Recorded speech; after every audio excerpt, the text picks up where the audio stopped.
Foreword of Light on Life's Difficulties. Light on Life's Difficulties by Jamesallen. Foreword. When a man enters a dark room, he is not sure of his movements. He cannot see objects around him or properly locate them, and is liable to hurt himself by coming into sudden contact with them. But let a light be introduced, and immediately all confusion disappears. Every object is seen, and there is no danger of being hurt. To the majority, life is such a dark room, and their frequent hurts, their disappointments, perplexities, sorrows, and pains are caused by sudden contact with principles which they do not see, and are therefore not prepared to deal with. But when the light of wisdom is introduced into the darkened understanding, confusion vanishes, difficulties are dissolved, and all things are seen in their true place and proportion, and henceforth the man walks open-eyed and unhurt in the clear light of wise comprehension. Jamesallen. I, Truth, am thy Redeemer. Come to me. Lay down thy sin and pain and wild unrest, and I will calm thy spirit's stormy sea, pouring the oil of peace upon thy breast. Friendless in love, lo, I abide with thee. Defeated and deserted, cast away, what refuge hast thou? Whither canst thou fly? Upon my changeless breast thy burdens lay. I am thy certain refuge, even I. All things are passing, I alone can stay. Lo, I, the great forsaken, am the friend of the forsaken. I, whom man despise, the weak, the helpless, and despised defend. I gladden aching hearts and weeping eyes. Rest thou in me, I am thy sorrow's end. Lover, friends, and wealth, pleasure and fame, these fail and change, and pass into decay. I blame thee not, nor turn my face away. In my calm bosom hide thy sin and shame. End of foreword. Chapter 1 of Light on Life's Difficulties. Chapter 1. The Light that Leads to Perfect Peace. This book is intended to be a strong and kindly companion, as well as a source of spiritual renewal and inspiration to those who aim at a life well lived and made strong and serene. It will help its readers to transform themselves into the ideal character they would wish to be, and to make their life here that blessed thing which the majority only hope for in some future life. Our life is what we make it by our own thoughts and deeds. It is our own state and attitude of mind which determine whether we are happy or unhappy, strong or weak, sinful or holy, foolish or wise. If one is unhappy, that state of mind belongs to himself and is originated within himself. It is a state which responds to certain outward happenings, but its cause lies within and not in those outward occurrences. If one is weak in will, he has brought himself to, and remains in, that condition by the course of thought and action which he has chosen and is still choosing. If one is sinful, it is because he has committed, and continues to commit, sinful acts. If he is foolish, it is because he himself does foolish things. A man has no character, no soul, no life, apart from his thoughts and deeds. What they are, that he is.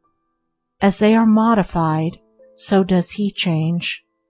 He is endowed with will, and can modify his character. As the carpenter changes the blocks of wood into a beautiful piece of furniture, so can the erring and sin-stricken man change himself into a wise and truth-loving being. Each man is responsible for the thoughts which he thinks and the acts which he does, for his state of mind and the life which he lives.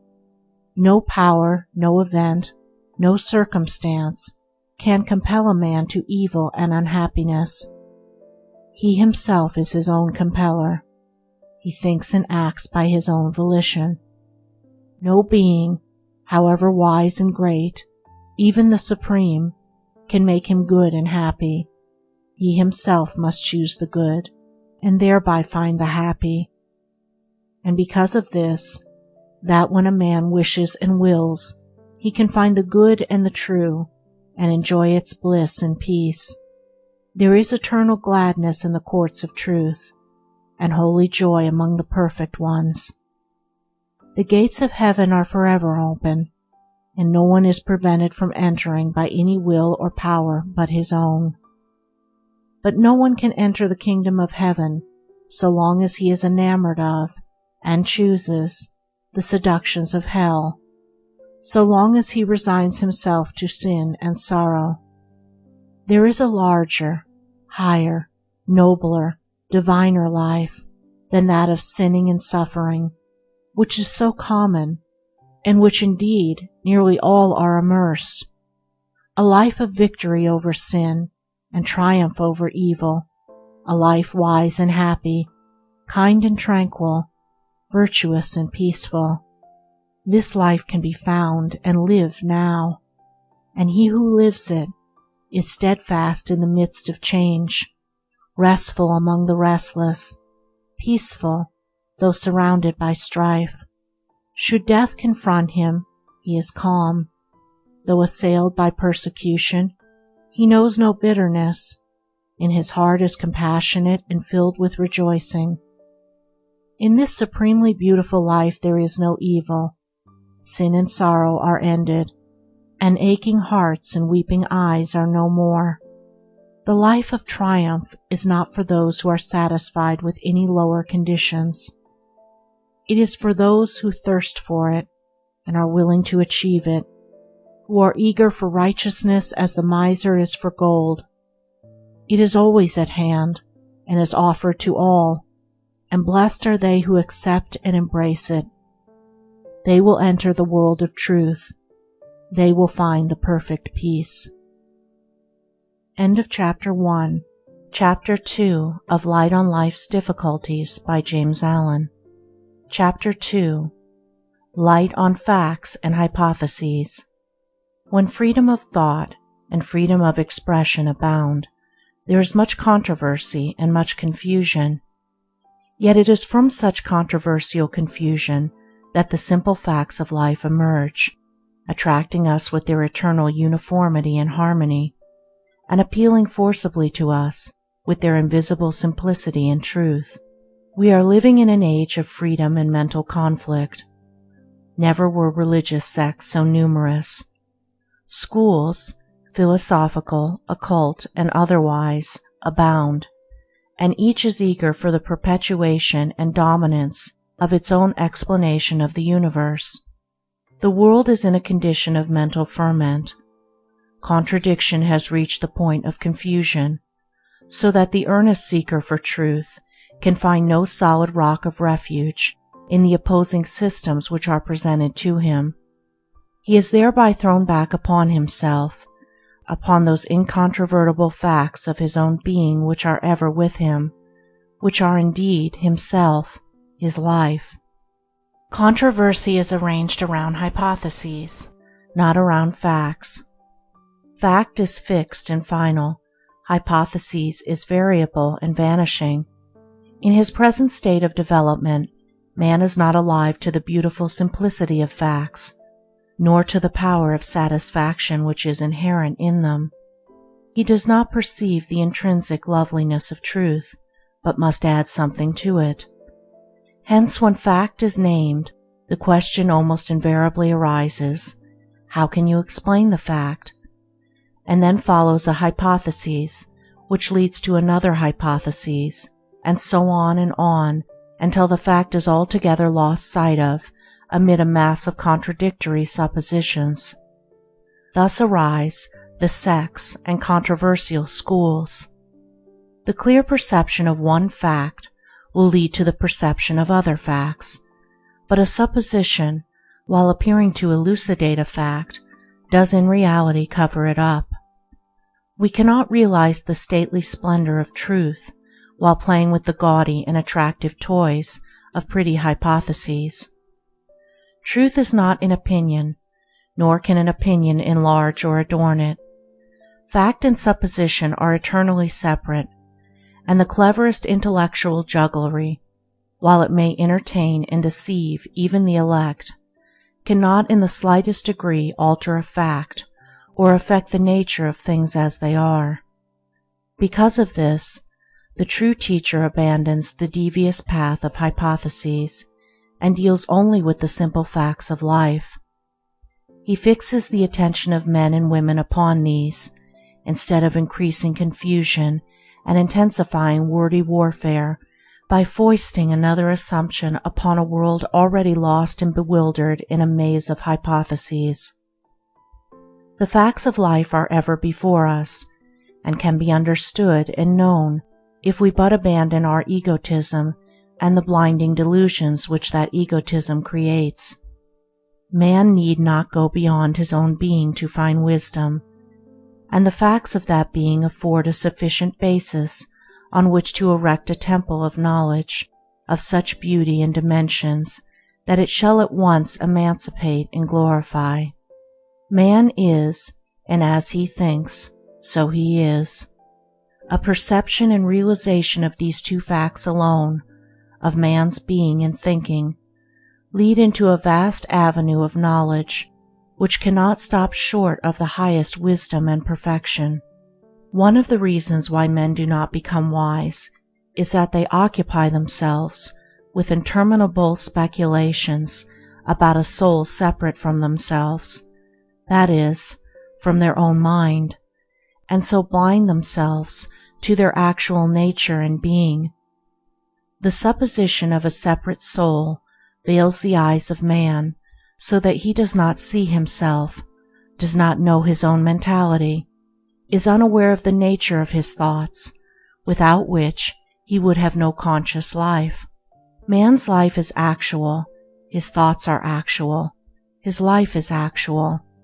To occupy ourselves with the investigation of things that are is the way of wisdom.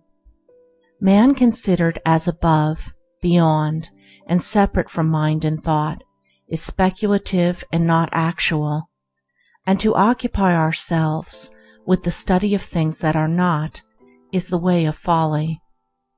Man cannot be separated from his mind, his life cannot be separated from his thoughts.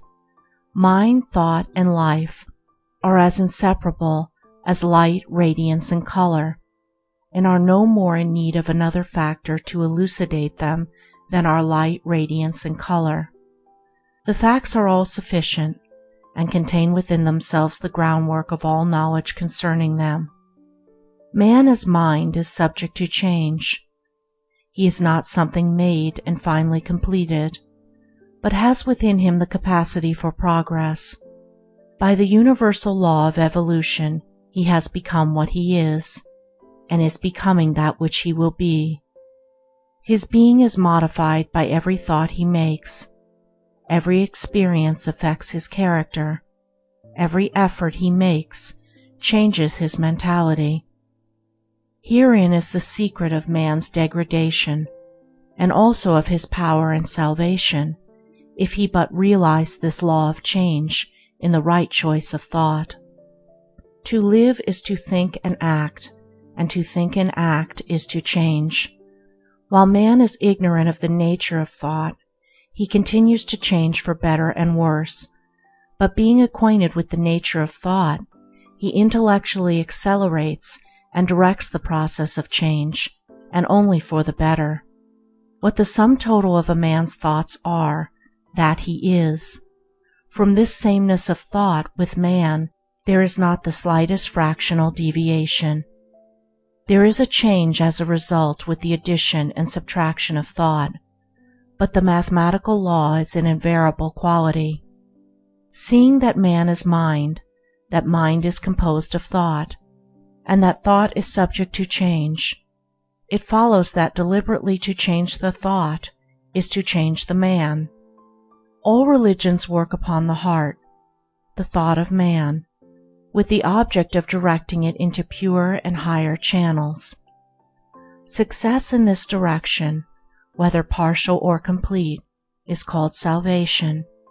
That is, deliverance from one kind of thought, one condition of mind, by the substitution of another thought, another condition.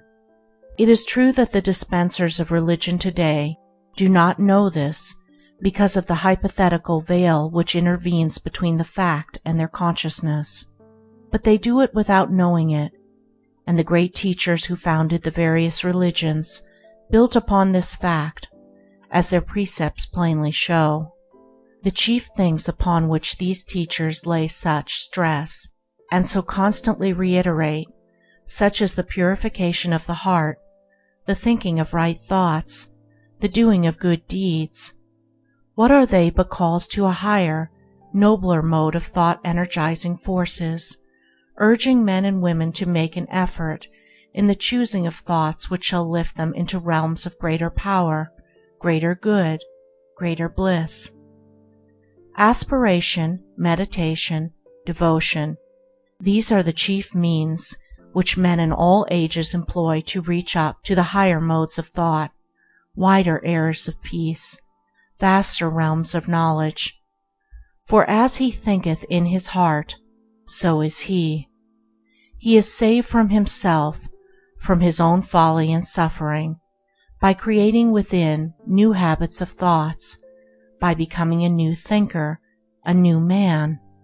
Should a man by a supreme effort succeed in thinking as Jesus thought, not by imitation, but by a sudden realization of his indwelling power, he would be as Jesus. In the Buddhistic records there is an instance of a man, not the possessor of great piety or wisdom, who asked Buddha how one might attain the highest wisdom and enlightenment. Buddha replied, by ceasing all desire. It is recorded that the man let go of all personal desires and at once realized the highest wisdom and enlightenment. One of the sayings of Buddha runs, "The only miracle with which the wise man concerns himself is the transformation of a sinner into a saint." Emerson also referred to this transforming power of change of thought when he said, "It is as easy to be great as it is to be small," which is closely akin to that other great and oft repeated but little understood saying, "Be ye therefore perfect, even as your Father which in heaven is perfect." And after all, what is the fundamental difference between a great man and a small one? It is one of thought, of mental attitude. True, it is one of knowledge, but then knowledge cannot be separated from thought. Every substitution of a better for a worse thought is a transforming agency which marks an important advance in knowledge. Throughout the whole range of human life, from the lowest savage to the highest type of man, thought determines character, condition, and knowledge. The mass of humanity moves slowly along the evolutionary path, urged by the blind impulse of its dominant thoughts, as they are stimulated and called forth by external things. But the true thinker, the sage, travels swiftly and intelligently along a chosen path of his own. The multitudes, unenlightened concerning their spiritual nature, are the slaves of thought, but the sage is the master of thought. They follow blindly, he chooses intelligently. They obey the impulse of the moment, thinking of their immediate pleasure and happiness. He commands and subdues impulse, resting upon that which is permanently right. They, obeying blind impulse, violate the laws of righteousness. He, conquering impulse, obeys the laws of righteousness. The sage stands face to face with the facts of life. He knows the nature of thought. He understands and obeys the law of his being.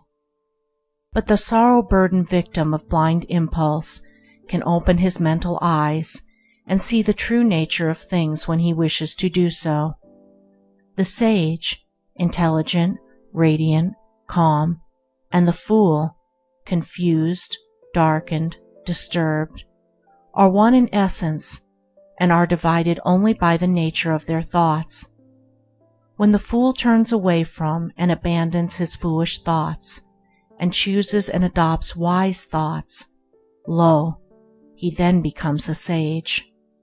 Socrates saw the essential oneness of virtue and knowledge, and so every sage sees. Learning may aid and accompany wisdom, but does not lead to it. Only the choosing of wise thoughts, and necessarily the doing of wise deeds, leads to wisdom. A man may be learned in the schools, but foolish in the school of life. Not the committing of words to memory, but the establishing of oneself in purer thoughts, nobler thinking, leads to the peace-giving revelations of true knowledge. Folly and wisdom, ignorance and enlightenment, are not merely the result of thought, they are the thought itself. Both cause and effect, effort and result, are contained in thought. All that we are is the result of what we have thought. It is founded on our thoughts, it is made up of our thoughts. Man is not a being possessing a soul. He himself is soul. He himself is the thinker and doer, actor and knower. His composite mentality is himself. His spiritual nature is rounded by his sphere of thought. He it is that desires and sorrows, enjoys and suffers, loves and hates. The mind is not the instrument of a metaphysical, superhuman soul. Man is soul, mind is being, mind is man. Man can find himself. He can see himself as he is. When he is prepared to turn from the illusory and self-created world of hypothesis in which he wanders, and to stand face to face with actuality, then will he know himself as he is. Moreover, he can picture himself as he would wish to be, and he can create within him the new thinker, the new man. For every moment is the time of choice, and every hour is destiny. End of Chapter 2. Chapter 3 of Light on Life's Difficulties by Jamesallen. Chapter 3. Light on the Law of Cause and Effect in Human Life. How frequently people associate the word law with hardness and cruelty. It seems to embody for them nothing but an inflexible tyranny. This arises partly from their inability to perceive principles apart from persons, and partly from the idea that the office of law is solely to punish. Viewed from such an attitude of mind, the term law is hazily regarded as some sort of indefinite personality, whose business it is to hunt transgressors and crush them with overwhelming punishments. Now, while law punishes, its primary office is to protect. Even the laws which man makes are framed by him to protect himself from his own baser passions. The law of our country is instituted for the protection of life and property, and it comes into operation as a punishing factor when it is violated. Offenders against it probably think of it as cruel, and doubtless regard it with terror, but to them that obey it, it is an abiding protector and friend, and can hold for them no terror. So with the divine law, which is the stay of the universe, the heart and life of the cosmos. It is that which protects and upholds, and it is no less protective in its penalties than in its peaceful blessings. It is, indeed, an eternal protection, which is never for one moment withheld, and it shields all beings against themselves by bringing all violations of itself, whether ignorant or willful, through pain to nothingness. Law cannot be partial. It is an unvarying mode of action, disobeying which we are hurt, obeying we are made happy. Neither protection nor supplication can alter it. For if it could be altered or annulled, the universe would collapse and chaos would prevail. It is not less kind that we should suffer the penalty of our wrongdoing than we should enjoy the blessedness of our right doing. If we could escape the effects of our ignorance and sin, all security would be gone, and there would be no refuge, for we could then be equally doubtful of the result of our wisdom and goodness.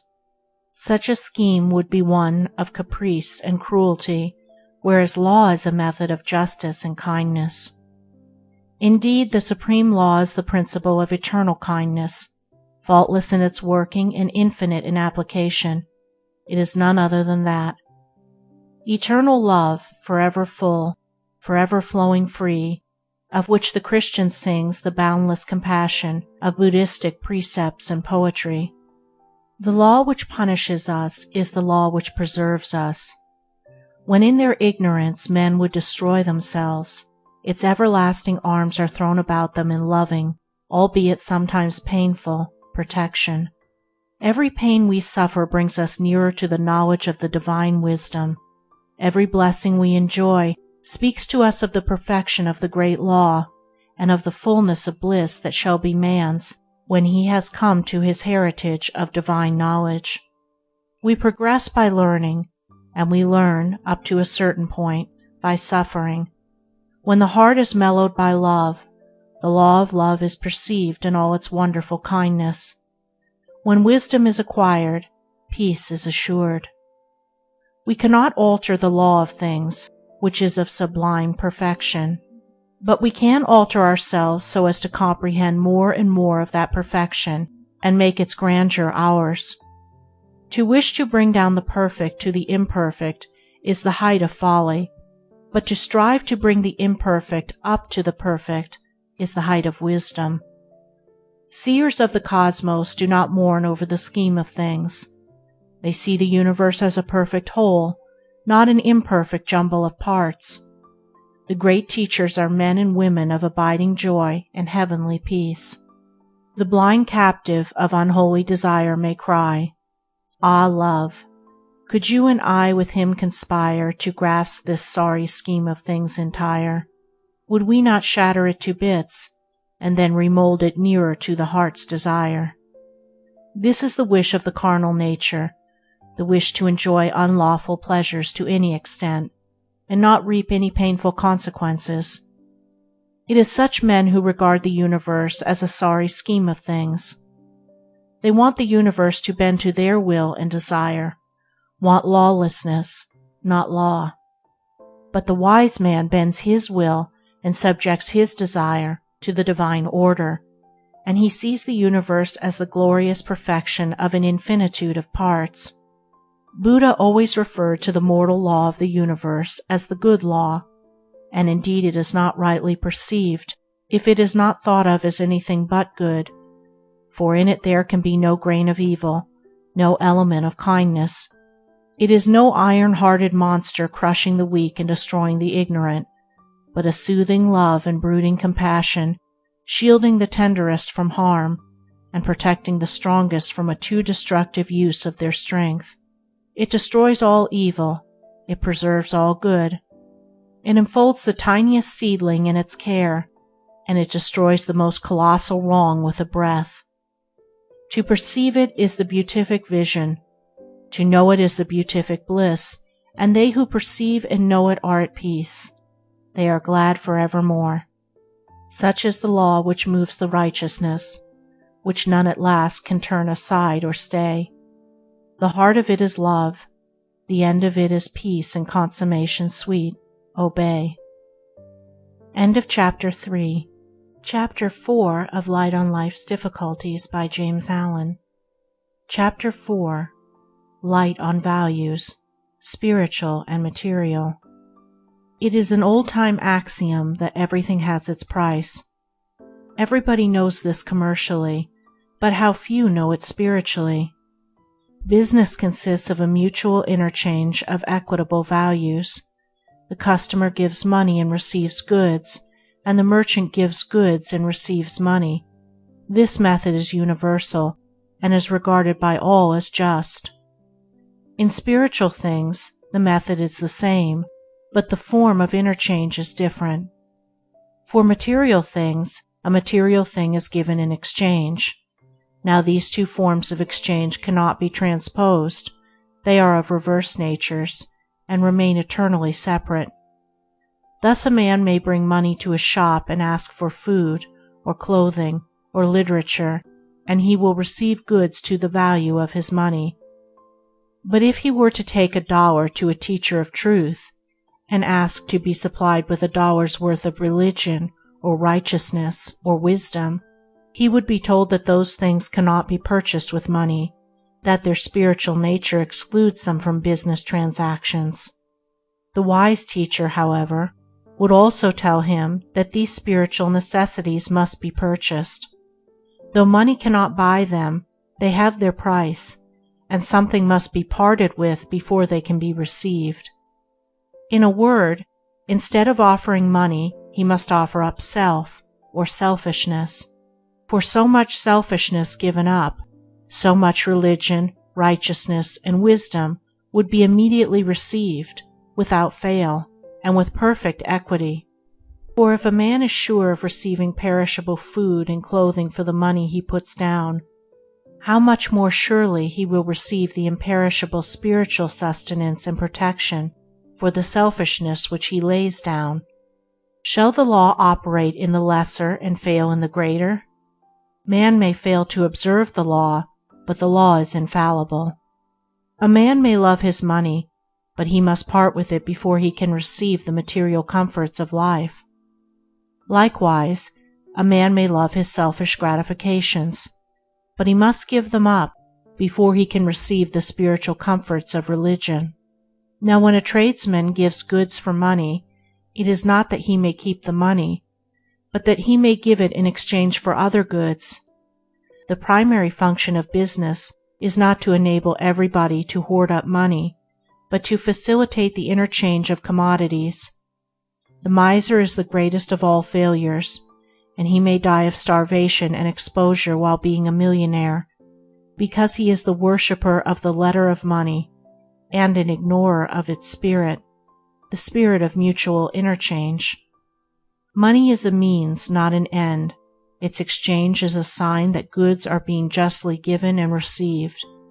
Thus commerce, with all its innumerable ramifications of detail, is reducible to one primary principle, namely, mutual interchange of the material necessities of life.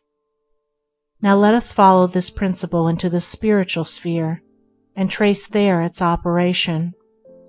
When a spiritual man gives spiritual things, kindness, sympathy, love, and receives happiness in return, it is not that he may hoard and hug to himself that happiness, but that he may give it to others, and so receive back spiritual things.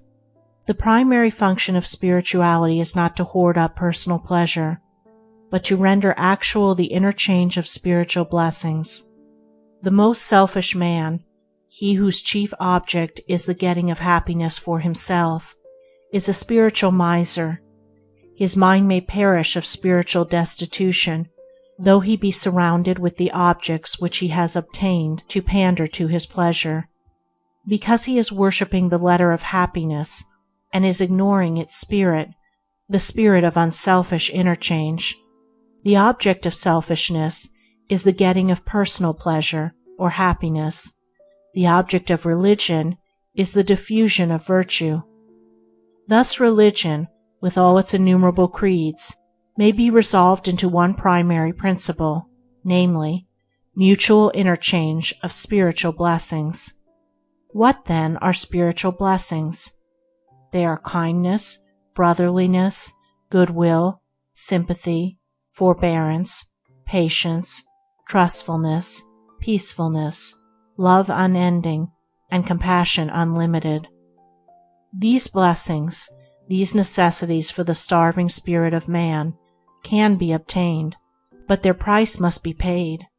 Unkindness, uncharitableness, ill will, hardness, ill temper, impatience, suspicion, strife, hatred, all these, along with the happiness, the personal satisfaction, which they give, must be yielded up.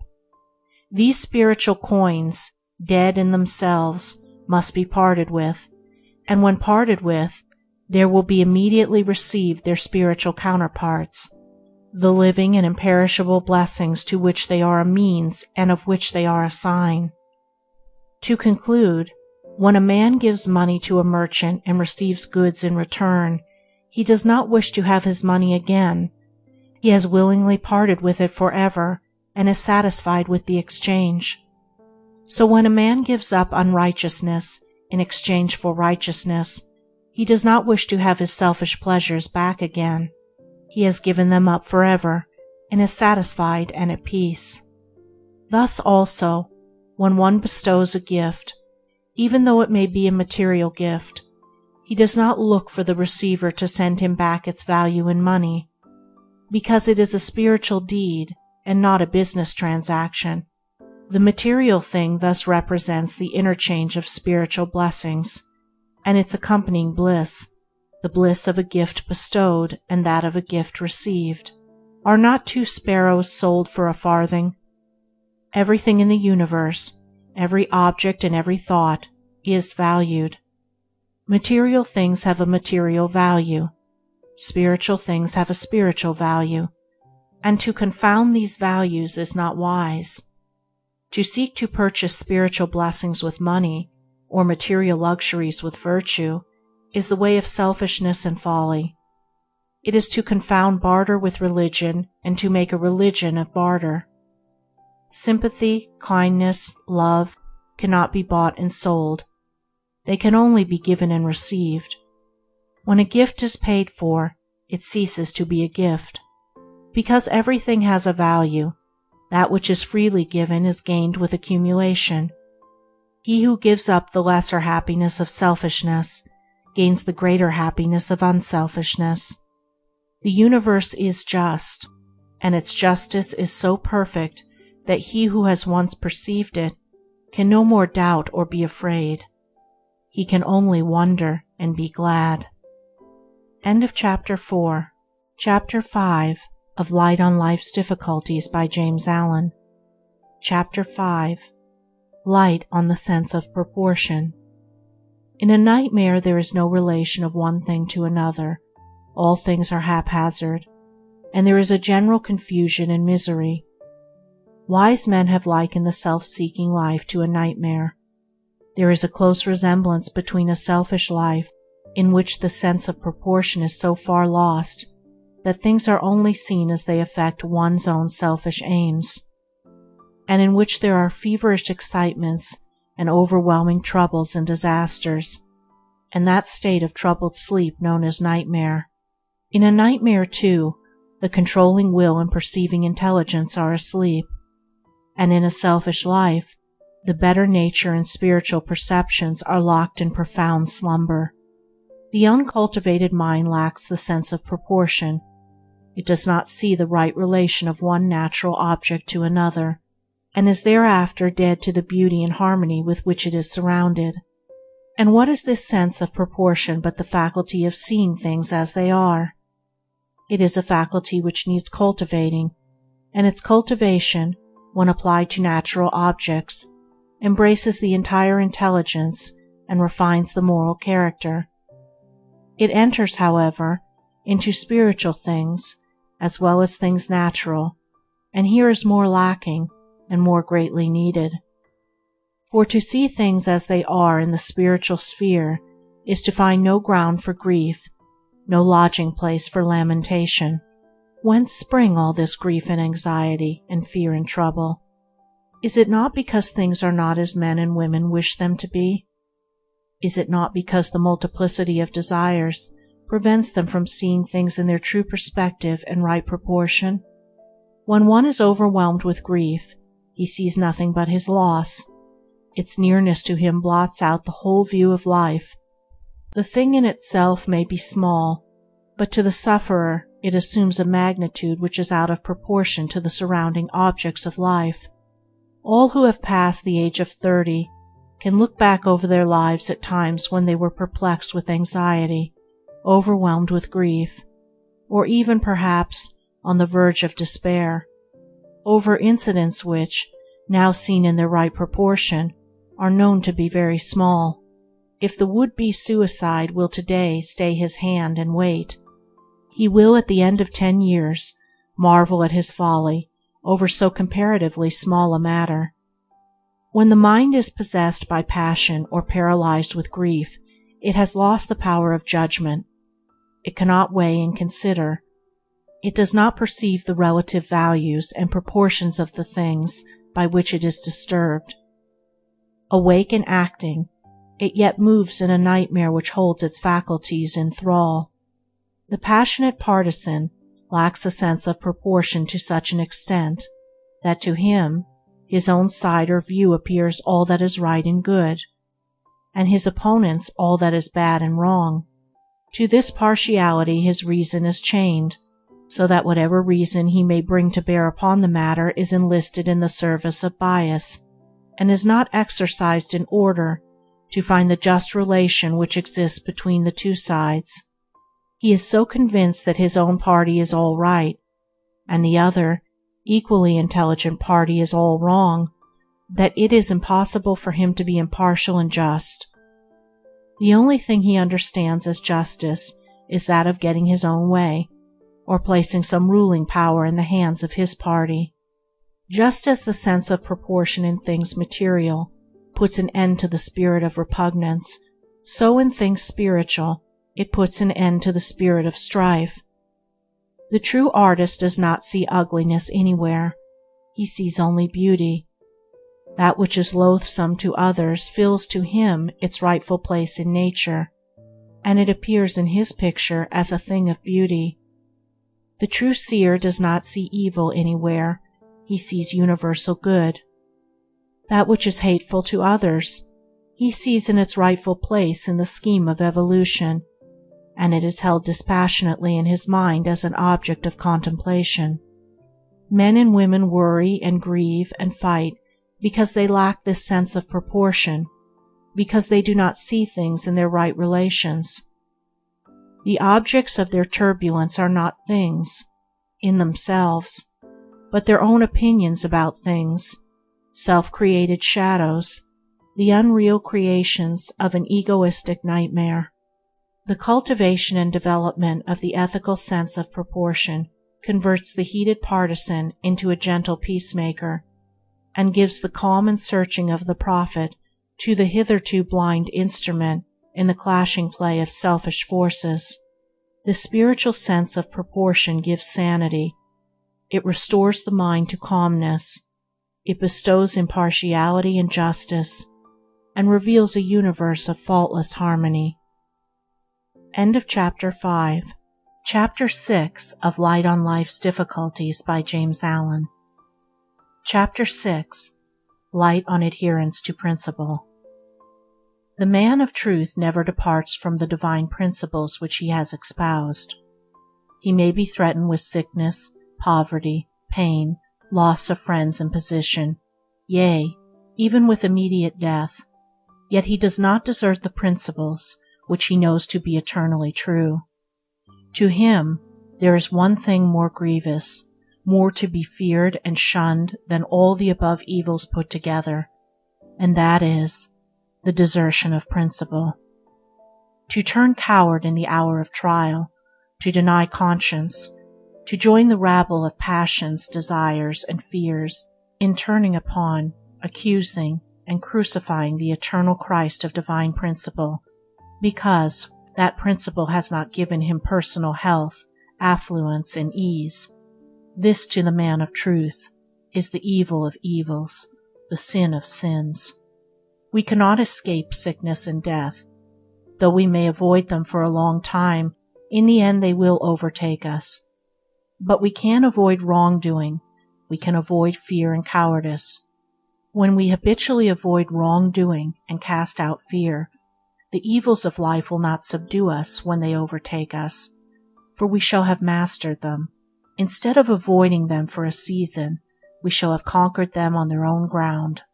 There are those that teach that it is right to do wrong when the wrong is to protect another, that it is good, for instance, to tell a lie when its object is the well-being of another. That is, that it is right to desert a principle of truthfulness under severe trial. Such teaching has never emanated from the lips of the great teachers. It has not been uttered even by those lesser, yet superbly noble men, the prophets, saints, and martyrs, for those divinely illuminated men knew full well that no circumstance can make a wrong a right, and that a lie has no saving and protective power. Wrongdoing is a greater evil than pain, and a lie is more deadly and destructive than death. Jesus rebuked Peter for trying to shield his master's life by wrongdoing, and no right-minded person would accept life at the expense of the moral character of another when it appeared possible to do so. All men admire and revere the martyrs, those steadfast men and women who feared wrong, cowardice, and lying, but who did not fear pain and death, those who were steadfast and calm in their adherence to principle, even when it brought to the utmost extremity of trial. Yea, even when the taunts and jeers of enemies assailed them, and the tears and agonies of loved ones appealed to them, they flinched not nor turned back, knowing that the future good and salvation of the whole world depended upon their firmness in that supreme hour. For this, they stand through all time as monuments of virtue, centers of saving and uplifting power for all humankind. But he who lied to save himself, or for the sake of the 2 or 3 beings whom he personally loved, is rarely heard of, for in the hour of desertion of principle his power was gone. If he is heard of, he is not loved for that lie. He is always looked upon as one who fell when the test was applied. As an example of the highest virtue he is rejected by all men in all times. Had all men believed that an untruth was right under extreme circumstances, we should have no martyrs and saints. The moral fiber of humanity would have been undermined, and the world left to grope in ever-deepening darkness. The attitude which regards wrongdoing for the sake of others as the right thing to do is based on the assumption that wrong and untruth are inferior evils to unhappiness, pain, and death. But the man of moral insight knows that wrong and untruth are the greater evils, and so he never commits them, even though his own life or the lives of others appear to be at stake. It is easy for a man in the flowery time of ease or the heyday of prosperity to persuade himself that he is staunchly adhering to principle. But when pain overtakes him, when the darkness of misfortune begins to settle down upon him, and the pressure of circumstances hems him in, then he is on his own trial, and has come to the testing time. In that season it will be brought to light whether he clings to self or adheres to truth. Principles are for our salvation in the hour of need. If we desert them in that hour, how can we be saved from the snares and pains of self? If a man does wrong to his conscience, thinking thereby to avoid some immediate or pressing pain, he does not but increase pain and evil. The good man is less anxious to avoid pain than wrongdoing. There is neither wisdom nor safety in deserting permanent and protective principles when our happiness seems to be at stake. If we desert the true for the pleasant, we shall lose both the pleasant and the true. But if we desert the pleasant for the true, the peace of the truth will soothe away our sorrow. If we barter the higher for the lower, emptiness and anguish will overtake us, and then, having abandoned the eternal, where is our rock of refuge? But if we yield up the lower for the higher, the strength and satisfaction of the higher will remain with us, fullness of joy will overtake us, and we shall find in truth a rock of refuge from the evils and sorrows of life. To find the permanent amid all the changes of life, and having found it, adhere to it under all circumstances. This only is true happiness. This only is salvation and lasting peace. End of Chapter 6. Chapter 7 of Light on Life's Difficulties by Jamesallen. Chapter 7. Light on the Sacrifice of the Self. Self-sacrifice is one of the fundamental principles in the teaching of the great spiritual masters. It consists in yielding up self, or selfishness, so that truth may become the source of conduct. Self is not an entity that has to be cast out, but a condition of mind that has to be converted. The renunciation of self is not the annihilation of the intelligent being, but the annihilation of every dark and selfish desire. Self is the blind clinging to perishable things and transient pleasures, as distinguished from the intelligent practice of virtue and righteousness. Self is the lusting, coveting, desiring of the heart, and it is this that must be yielded up before truth can be known, with its abiding calm and endless peace. To give up things will not avail. It is the lust for things that must be sacrificed. Though a man sacrifice wealth, position, friends, family, home, wife, child, and life also, it will avail nothing if self is not renounced. Buddha renounced the world and all that it held dear to him, but for 6 years he wandered and searched and suffered, and not till he yielded up the desires of the heart did he become enlightened and arrive at peace. By giving up only the objects of self-indulgence, no peace will ensue, but torment will follow. It is self-indulgence, the desire for the object, that must be abandoned. Then peace enters the heart. Sacrifice is painful so long as there is any vestige of self remaining in the heart. While there remains in the heart a lurking desire for an unworthy object or pleasure that has been sacrificed, there will be periods of intense suffering and fierce temptation. But when the desire for the unworthy object or pleasure is put away forever from the mind, and the sacrifice is complete and perfect, then, concerning that particular object or pleasure, there can be no more suffering or temptation. So when self in its entirety is sacrificed, sacrifice, in its painful aspect, is at an end, and perfect knowledge and perfect peace are reached. Hatred is self, covetousness is self, envy and jealousy are self, vanity and boasting are self, gluttony and sensuality are self, lying and deception are self. Speaking evil of one's neighbor is self. Anger and revenge are self. Self-sacrifice consists in yielding up all these dark conditions of mind and heart. The process is a painful one in its early stages, but soon a divine peace descends at intervals upon the pilgrim. Later, this peace remains longer with him, and finally, when the rays of truth begin to be radiated in the heart, remains with him. This sacrifice leads to peace, for in the perfect life of truth there is no more sacrifice and no more pain and sorrow. For when there is no more self, there is nothing to be given up. When there is no more clinging of the mind to perishable things, there is nothing to be renounced. Where all has been laid on the altar of truth, selfish love is swallowed up in divine love.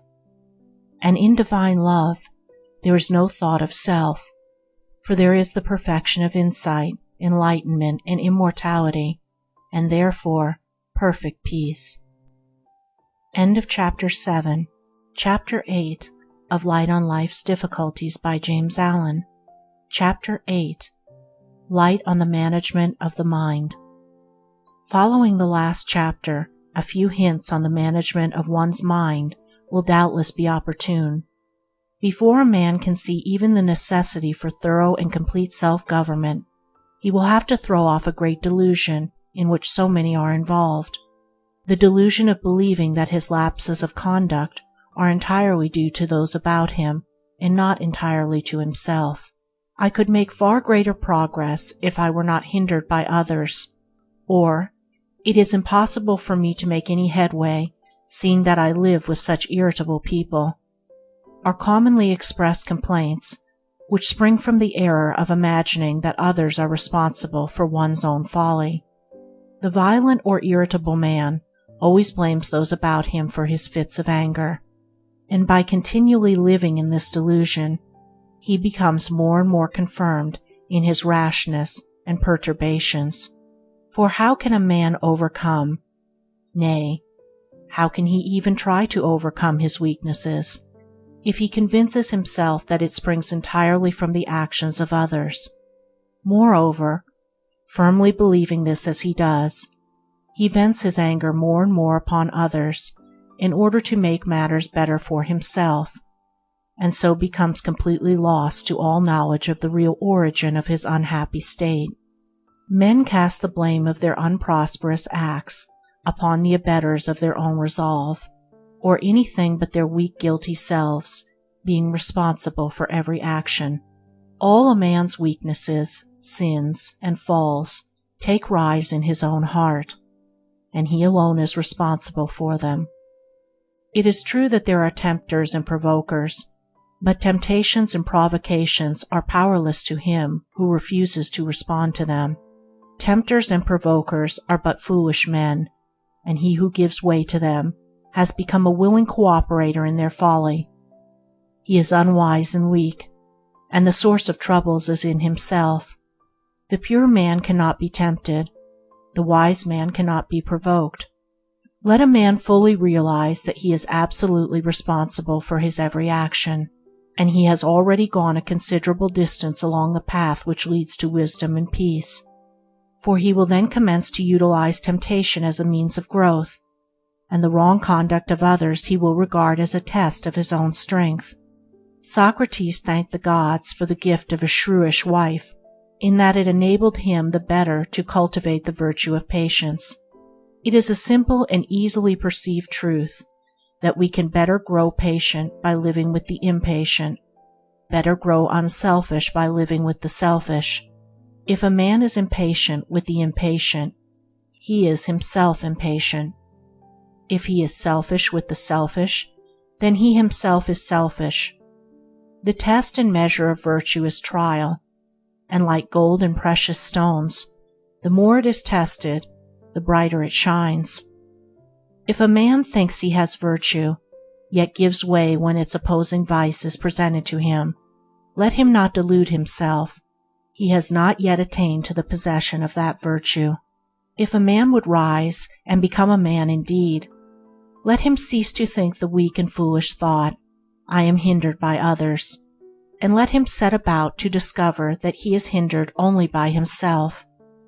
Let him realize that the giving way to another is but a revelation of his own imperfection, and lo, upon him will descend the light of wisdom, and the doors of peace will open unto him, and he will soon become the conqueror of self. The fact that a man is continually troubled and disturbed by close contact with others is an indication that he requires such contact to impel him onward to a clearer comprehension of himself, and toward a higher and more steadfast state of mind.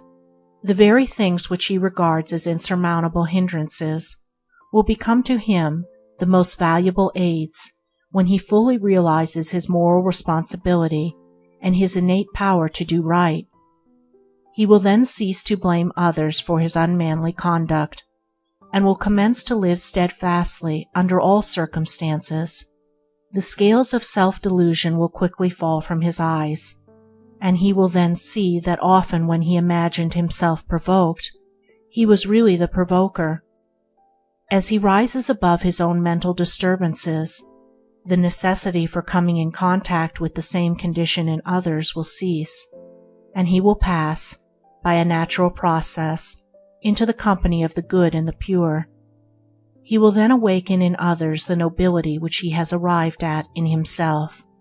Be noble, and the nobleness that lies in other men, sleeping but never dead, will rise in majesty to meet thine own. End of Chapter 8. Chapter 9 of Light on Life's Difficulties by Jamesallen. Chapter 9. Light on Self-Control, the Door of Heaven. The foremost lesson which the world has to learn on its way to wisdom is the lesson of self-control. All the bitter punishments which men undergo in the school of experience are inflicted because they have failed to learn this lesson. Apart from self-control, Salvation is a meaningless word, and peace is an impossibility. For how can a man be saved from any sin while he continues to give way to it?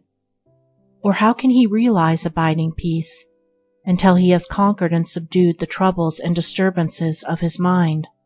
Self-control is the door of heaven. It leads to light and peace. Without it, a man is already in hell. He is lost in darkness and unrest.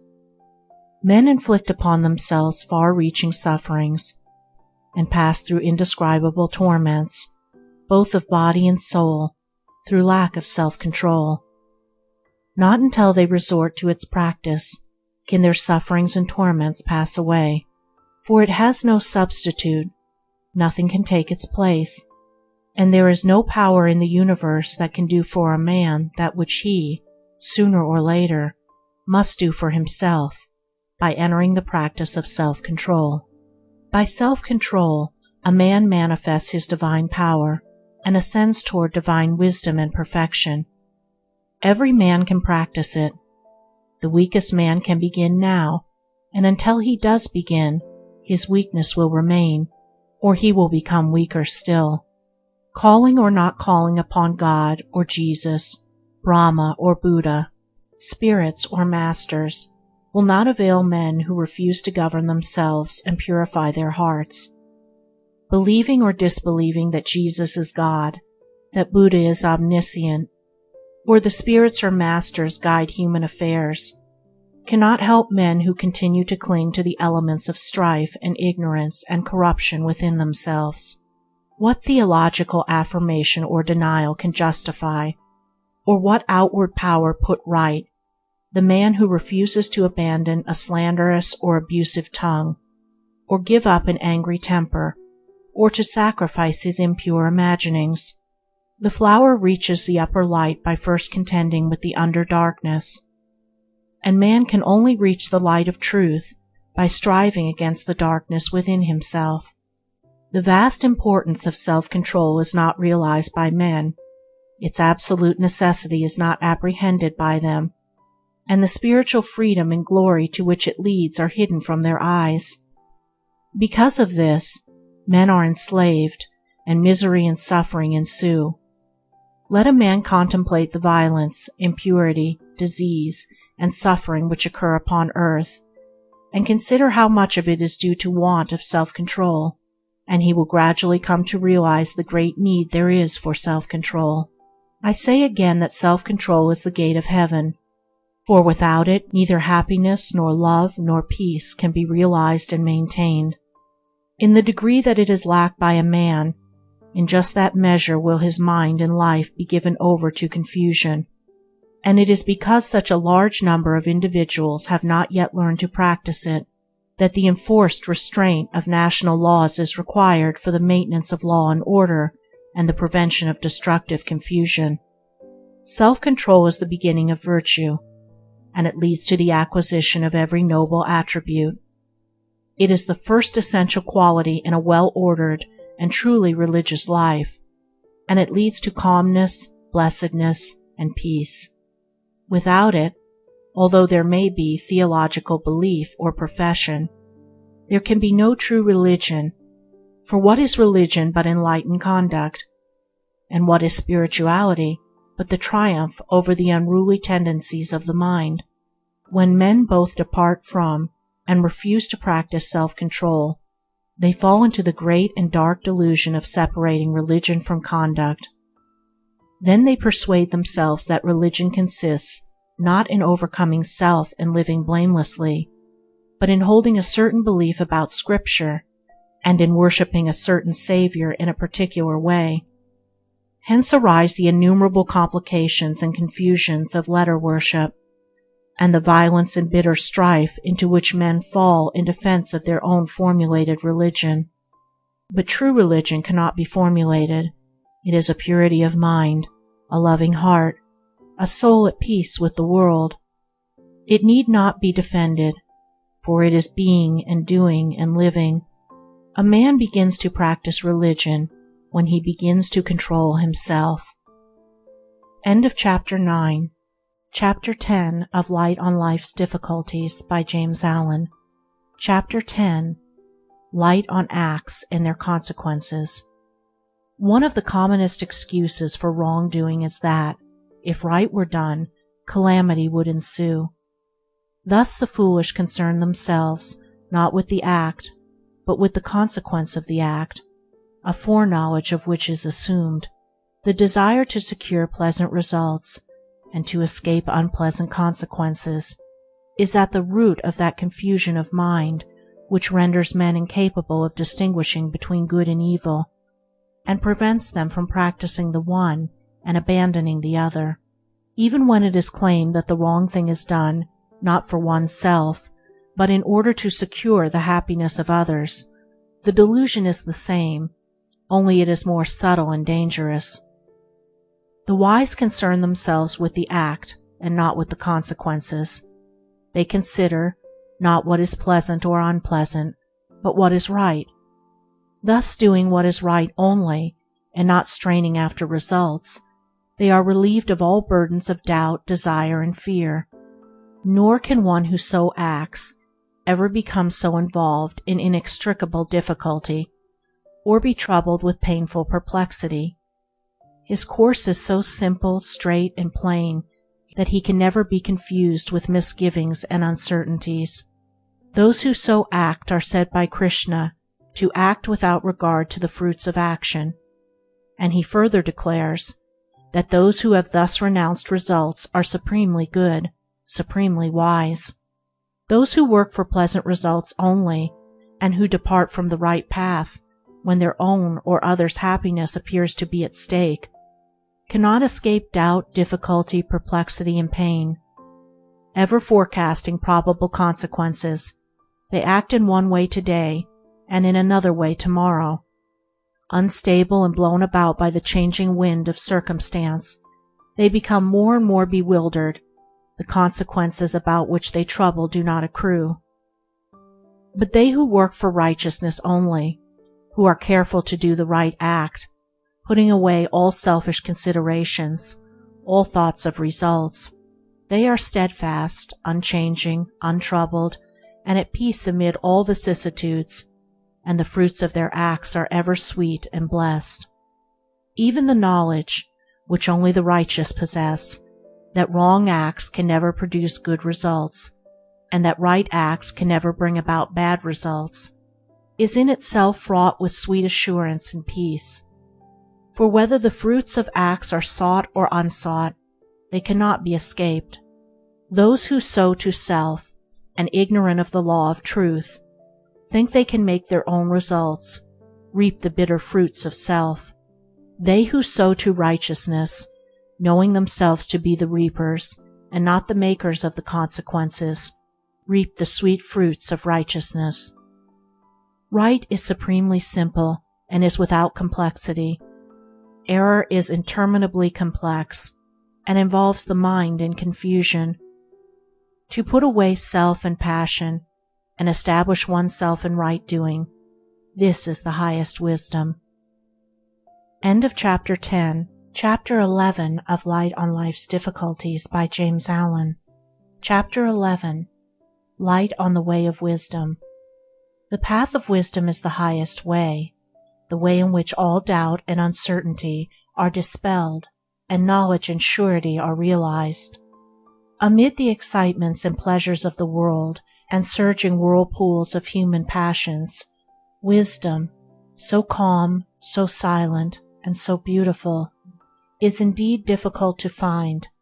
Difficult, not because of its incomprehensible complexity, but because of its unobtrusive simplicity, and because self is so blind and rash, and so jealous of its rights and pleasures.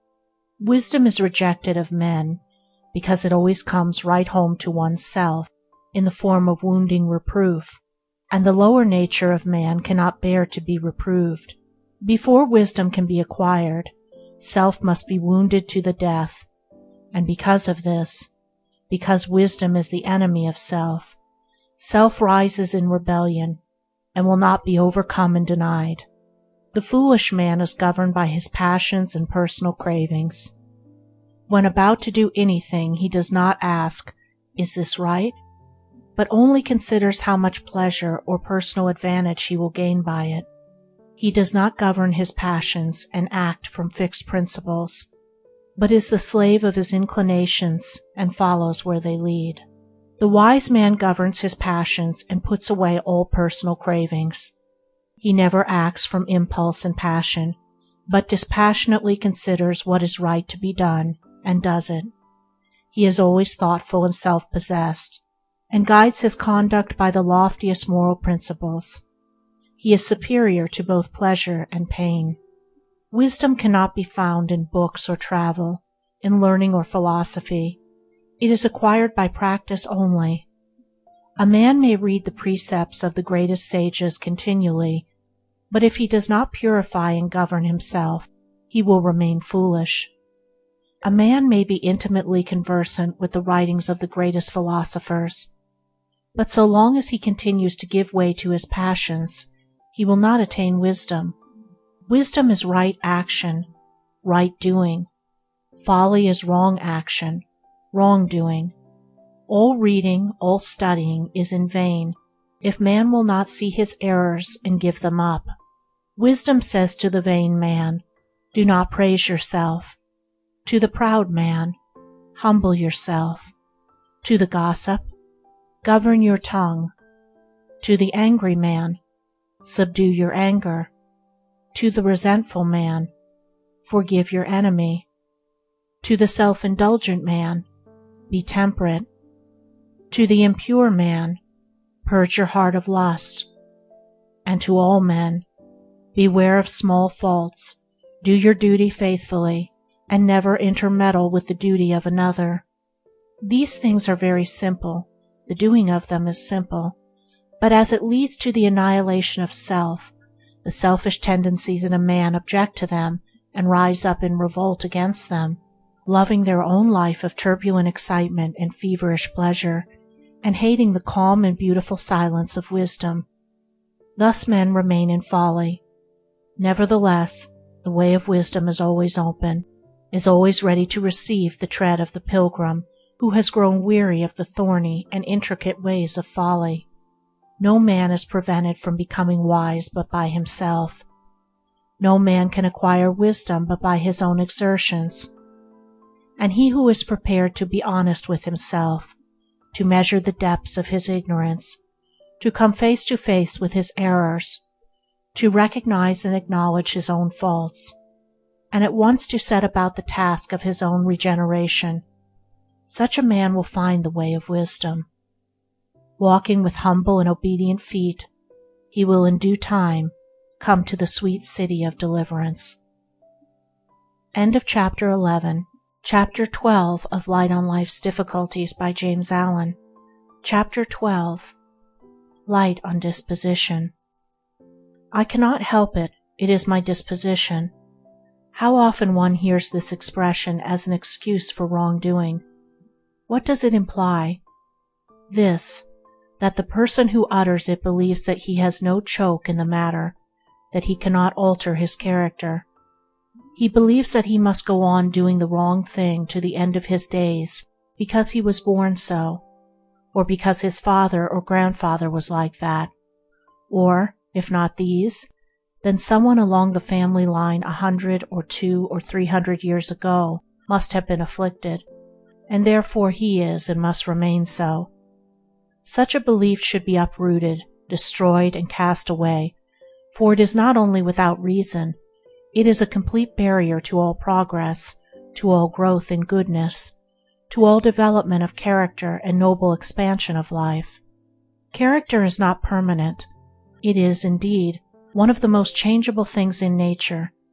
If not changed by a conscious act of the will, it is being continually modified and reformed by the pressure of circumstances.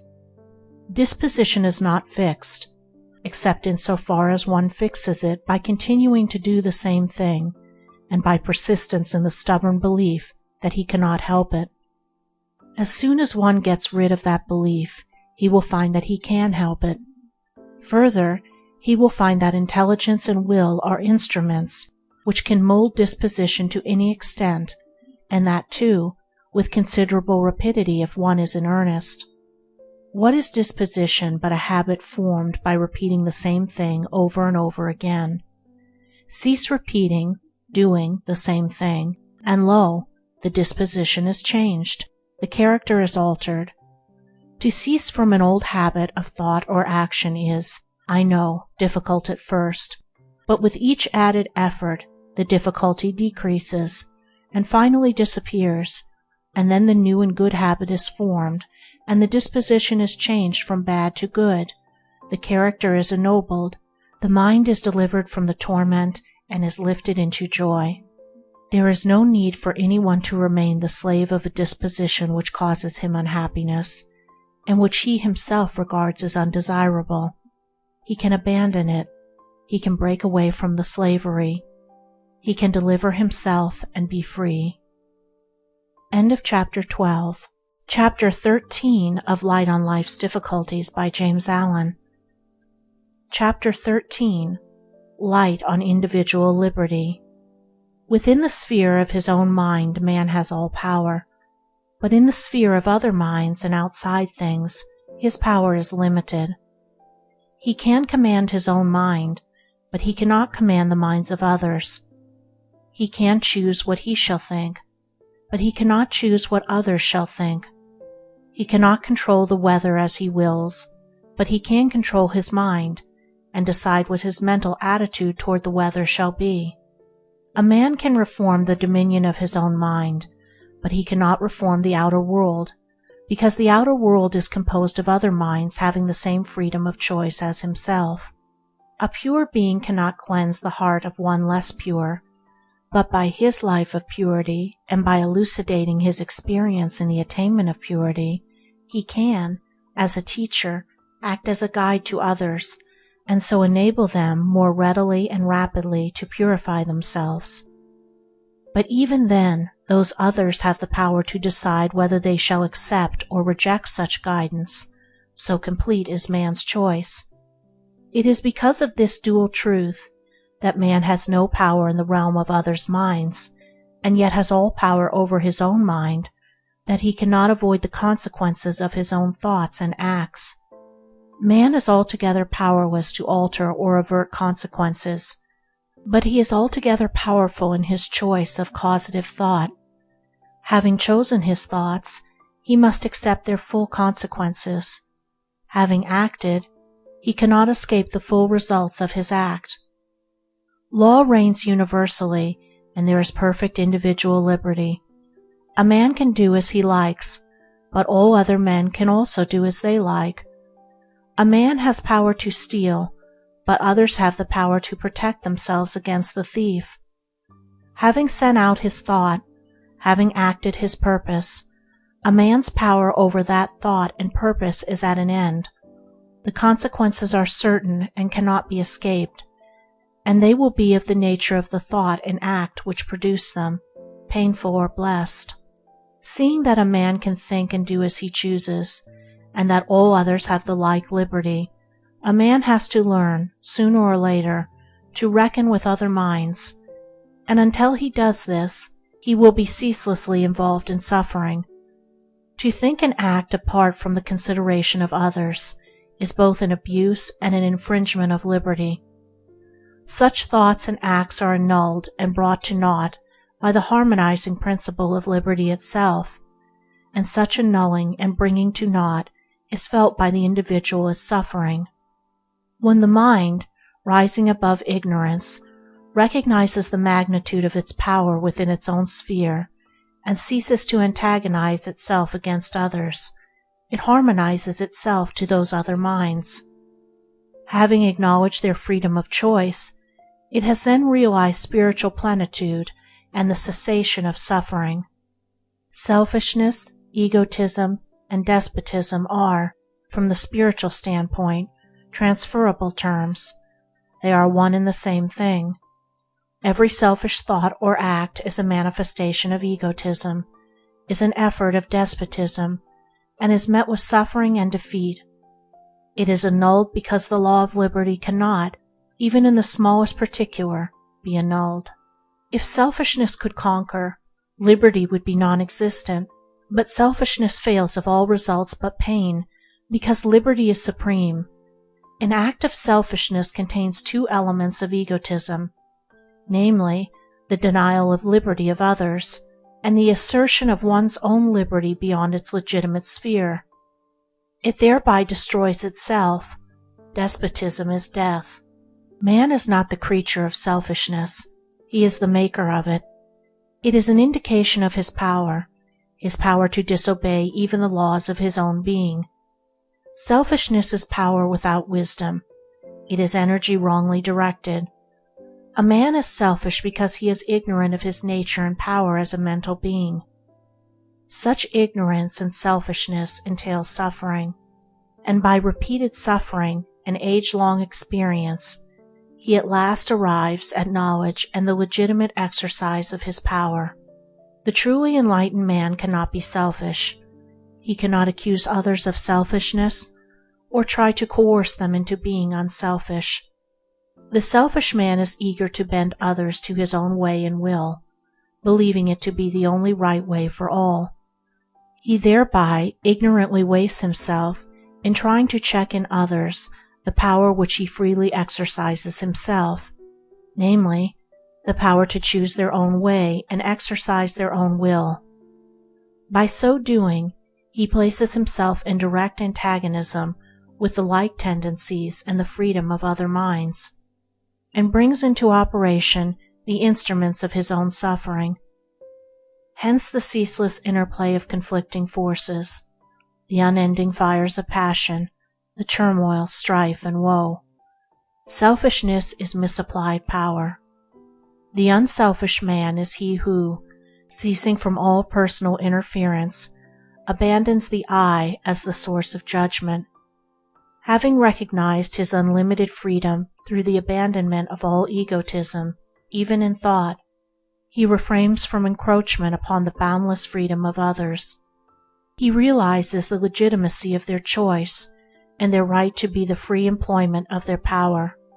However others may choose to act towards such a man, it can never cause him any trouble or suffering, because he is perfectly willing that they should so choose to act, and he harbors no wish that they should act in any other way.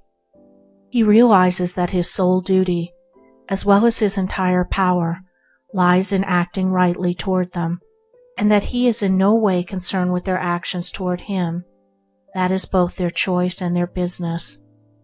To the unselfish man, therefore, malice, envy, backbiting, jealousy, accusation, condemnation, and persecution have passed away. Having ceased to practice these things, he is not disturbed when they are hurled at him. Thus liberation from sin is liberation from suffering. The selfless man is free. He has made the servitude of sin impossible. He has broken every bond. End of Chapter 13. Chapter 14 of Light on Life's Difficulties by Jamesallen. Chapter 14. Light on the Blessing and Dignity of Work. That labor is life is a principle pregnant with truth, and one which cannot be too often repeated or too closely studied and practiced. Labor is so often regarded as an irksome and even degrading means of obtaining ease and pleasure, and not as what it really is, a thing happy and noble in itself. The lesson contained in the maxim needs to be taken to heart and more thoroughly learned. Actively, both mental and physical, is the essence of life. The complete cessation of life is death, and death is immediately followed by corruption. Ease and death are closely related. The more there is of activity, the more abounding is life. The brain worker, the original thinker, the man of unceasing mental activity, is the longest lived man in a community. The agricultural laborer, the gardener, the man of unceasing physical activity, comes next with lengthened years. Pure-hearted, healthy-minded people love work and are happy in their labors. They never complain of being overworked. It is very difficult, almost impossible, for a man to be overworked if he lives a sound and pure life, It is worry, bad habits, discontent, and idleness that kill, especially idleness, for if labor is life, then idleness must be death. Let us get rid of sin before we talk about being overworked. There are those who are afraid of work, regarding it as an enemy, and who fear a breakdown by doing too much. They have to learn what a health-bestowing friend work is. Others are ashamed of work, looking upon it as a degrading thing to be avoided. The pure in heart and sound in head are neither afraid nor ashamed of work, and they dignify whatsoever they undertake. No necessary work can be degrading, but if a man regards his work as such, he is already degraded, not by his task, but by his slavish vanity. Man hath his daily work of body and mind appointed, which declares his dignity. The idle man who is afraid of work, and the vain man who is ashamed of it, are both on the way to poverty, if they are not already there. The industrious man who loves work, and the man of true dignity who glorifies work, are both on their way to affluence, if they are not already there. The lazy man is sowing the seeds of poverty and crime. The vain man is sowing the seeds of humiliation and shame. The industrious man is sowing the seeds of affluence and virtue. The dignified worker is sowing the seeds of victory and honor. Deeds are seeds, and the harvest will appear in due season. There is a common desire to acquire riches with as little effort as possible, which is a kind of theft. To try to obtain the fruits of labor without laboring is to take the fruits of another man's labor. To try to get money without giving its equivalent is to take that which belongs to another and not oneself. What is theft but this frame of mind carried to its logical extreme? Let us rejoice in our work. Let us rejoice that we have the strength and capacity for work, and let us increase that strength and capacity by unremitting labor. Whatever our work may be, it is noble, and will be perceived by the world as noble, if we perform it with a noble spirit. The virtuous do not despise any labor which falls on their lot, and he who works and faints not, who is faithful, patient, and uncompromising, even in the time of poverty, he will surely at last eat of the sweet fruits of his labor. Yea, even while he labors and seems to fail, happiness will be his constant companion. For blessed is the man that has found his work. Let him ask no other blessedness. End of Chapter 14. Chapter 15 of Light on Life's Difficulties by Jamesallen. Chapter 15. Light on Good Manners and Refinement. More upward, working out the beast, and let the ape and tiger die. All culture is getting away from the beast.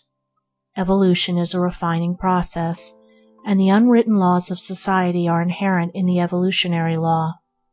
Education is intellectual culture. The scholar is engaged in purifying and perfecting his intellect.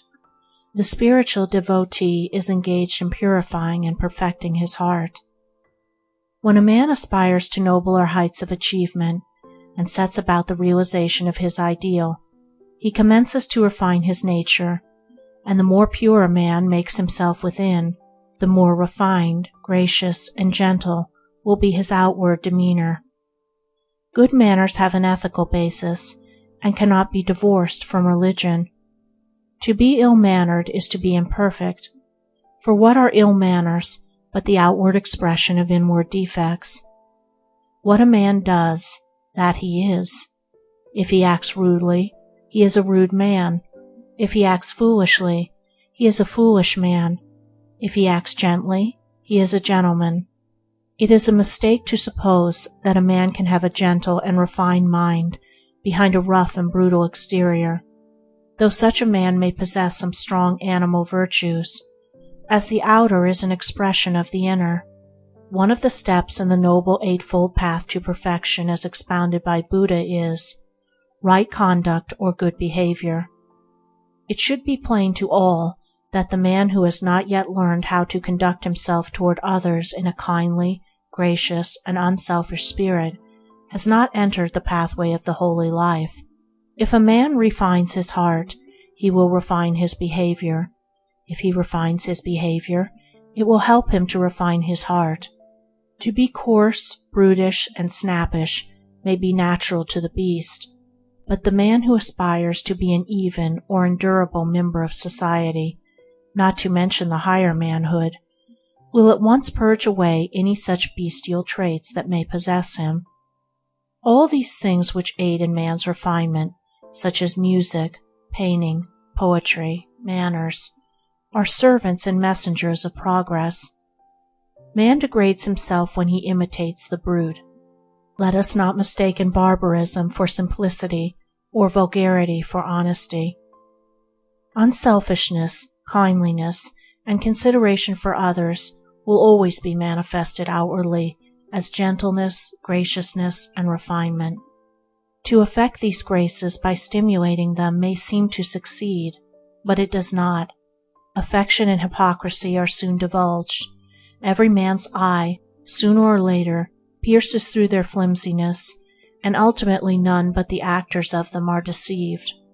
As Emerson says, "What is done for effect is seen to be done for effect, and what is done for love is felt to be done for love." Children who are well bred are taught always to consider the happiness of others before their own, to offer others the most comfortable seat, the choicest fruit, the best tidbit, and so on, and also to do everything, even the most trivial acts, in the right way. And these two things, unselfishness and right action, are at the basis not only of good manners, but of all ethics, religion, and true living. They represent power and skill. The selfish man is weak and unskillful in his actions. Unselfishness is the right way of thinking. Good manners are the right way of acting. As Emerson again says, "There is always a way of doing everything, if it be to boil an egg. Manners are the happy way of doing things right." It is a frequent error among men to imagine that the higher life is an ideal, something quite above and apart from the common details of life, and that to neglect these or to perform them in a slovenly manner is an indication that the mind is preoccupied on higher things, whereas it is an indication that the mind is becoming inexact, dreamy, and weak, instead of exact, wide awake, and strong.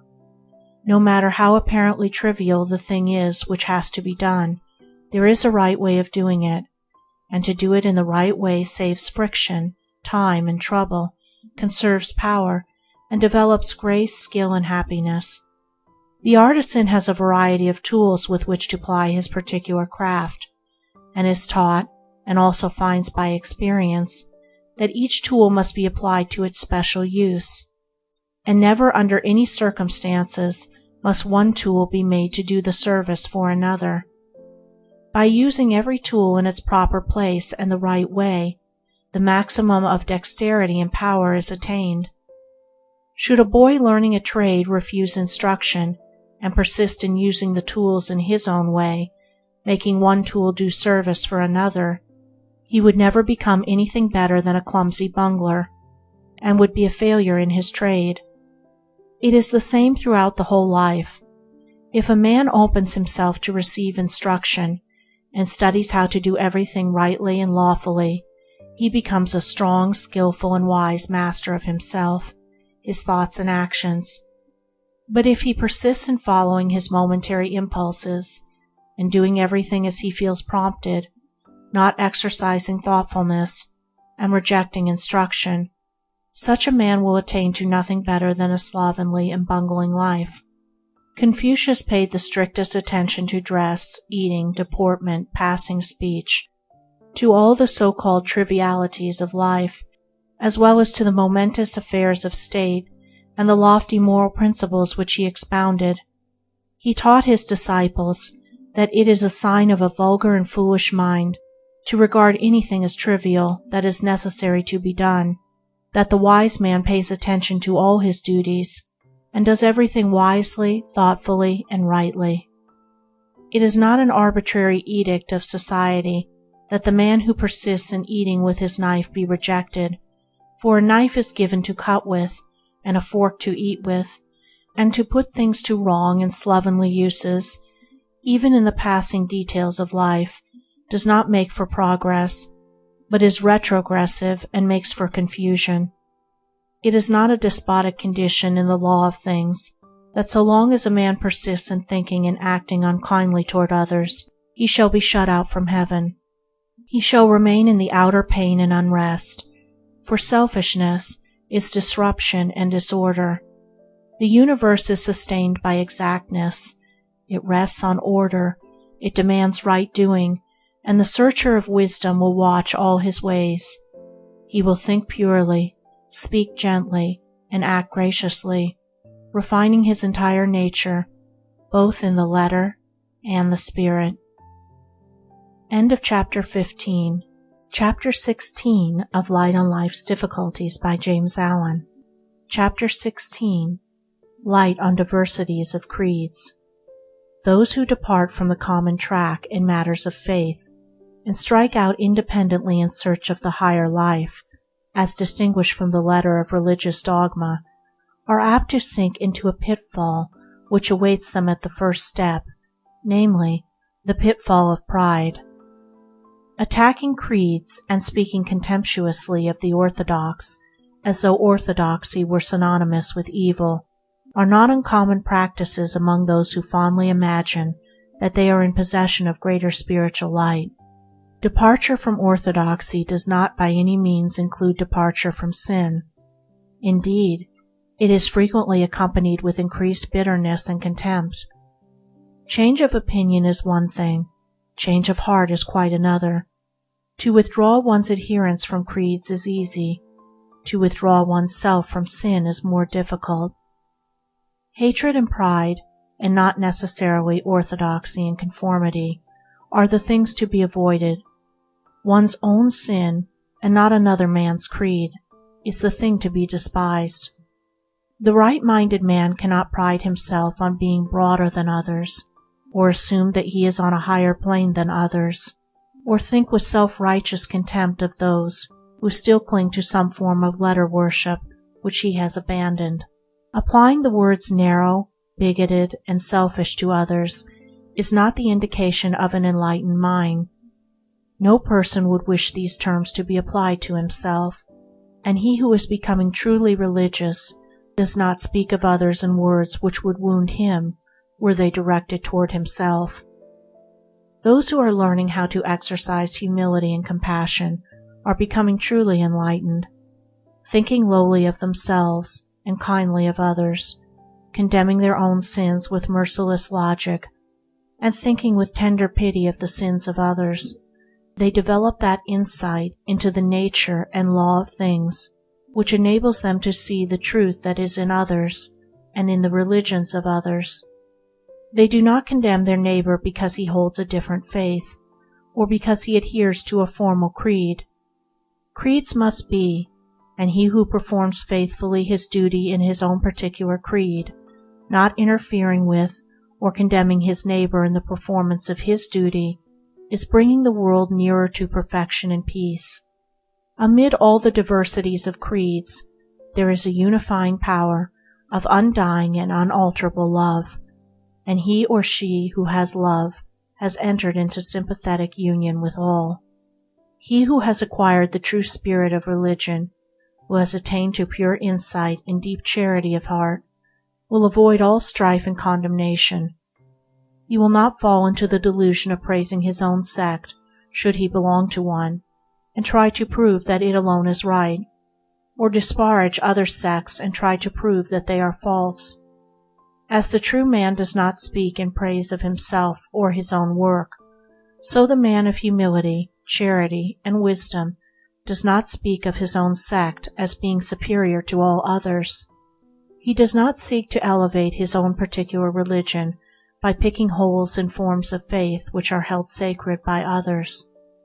Nothing more explicit and magnanimous has ever been uttered in reference to this particular phase of the practice of charity than is to be found in the 12th edict of Ashoka, the great Indian ruler and saint, who lived some 2 or 3 centuries previous to the Christian era, and whose life, dedicated to the spread of truth, testified to the beauty of his words.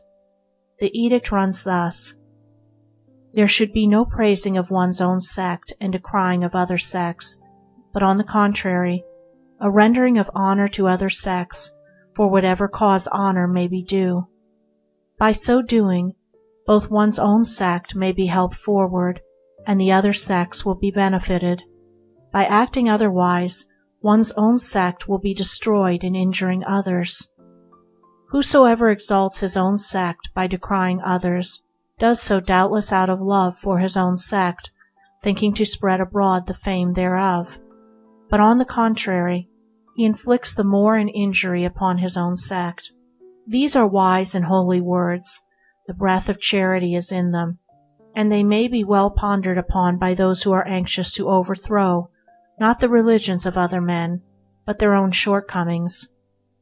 It is a dark and deep-seated delusion that causes a man to think that he can best advance the cause of his religion by espousing what he regards as the evils of other religions.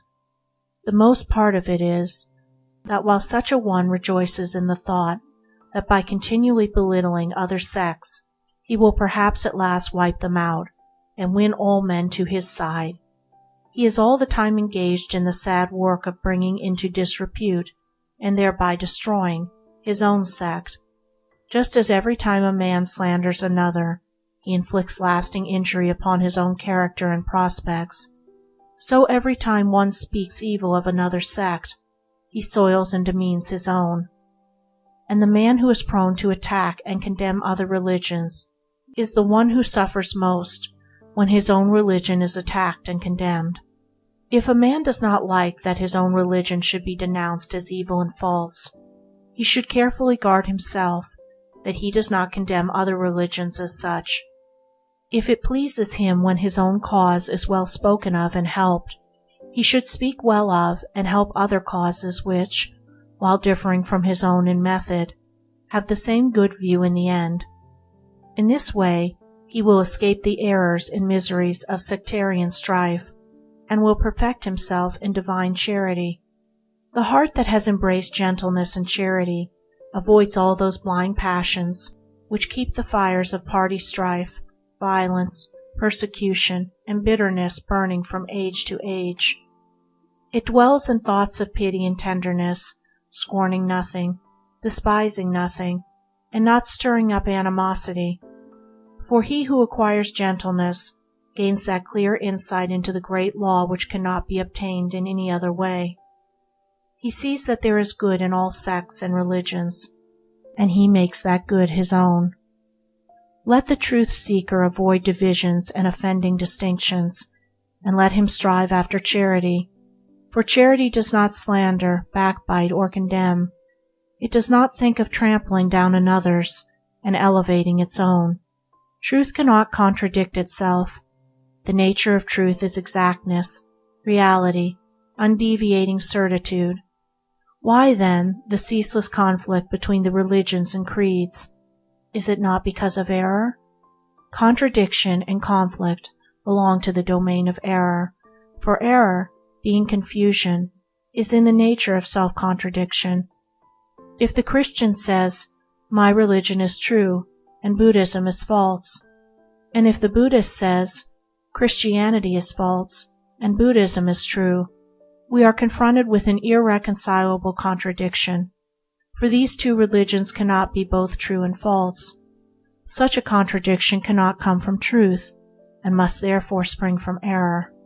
But if both these religious partisans should now say or think, "Yes, truly the contradiction springs from error, but the error is in the other man and his religion, and not me and mine," this does but intensify the contradiction. From where then springs the error, and where is truth? Does not the very attitude of mind which these men adopt toward each other constitute the error? And were they to reverse that attitude, exchanging antagonism for goodwill, would they not perceive the truth which does not stand in conflict with itself?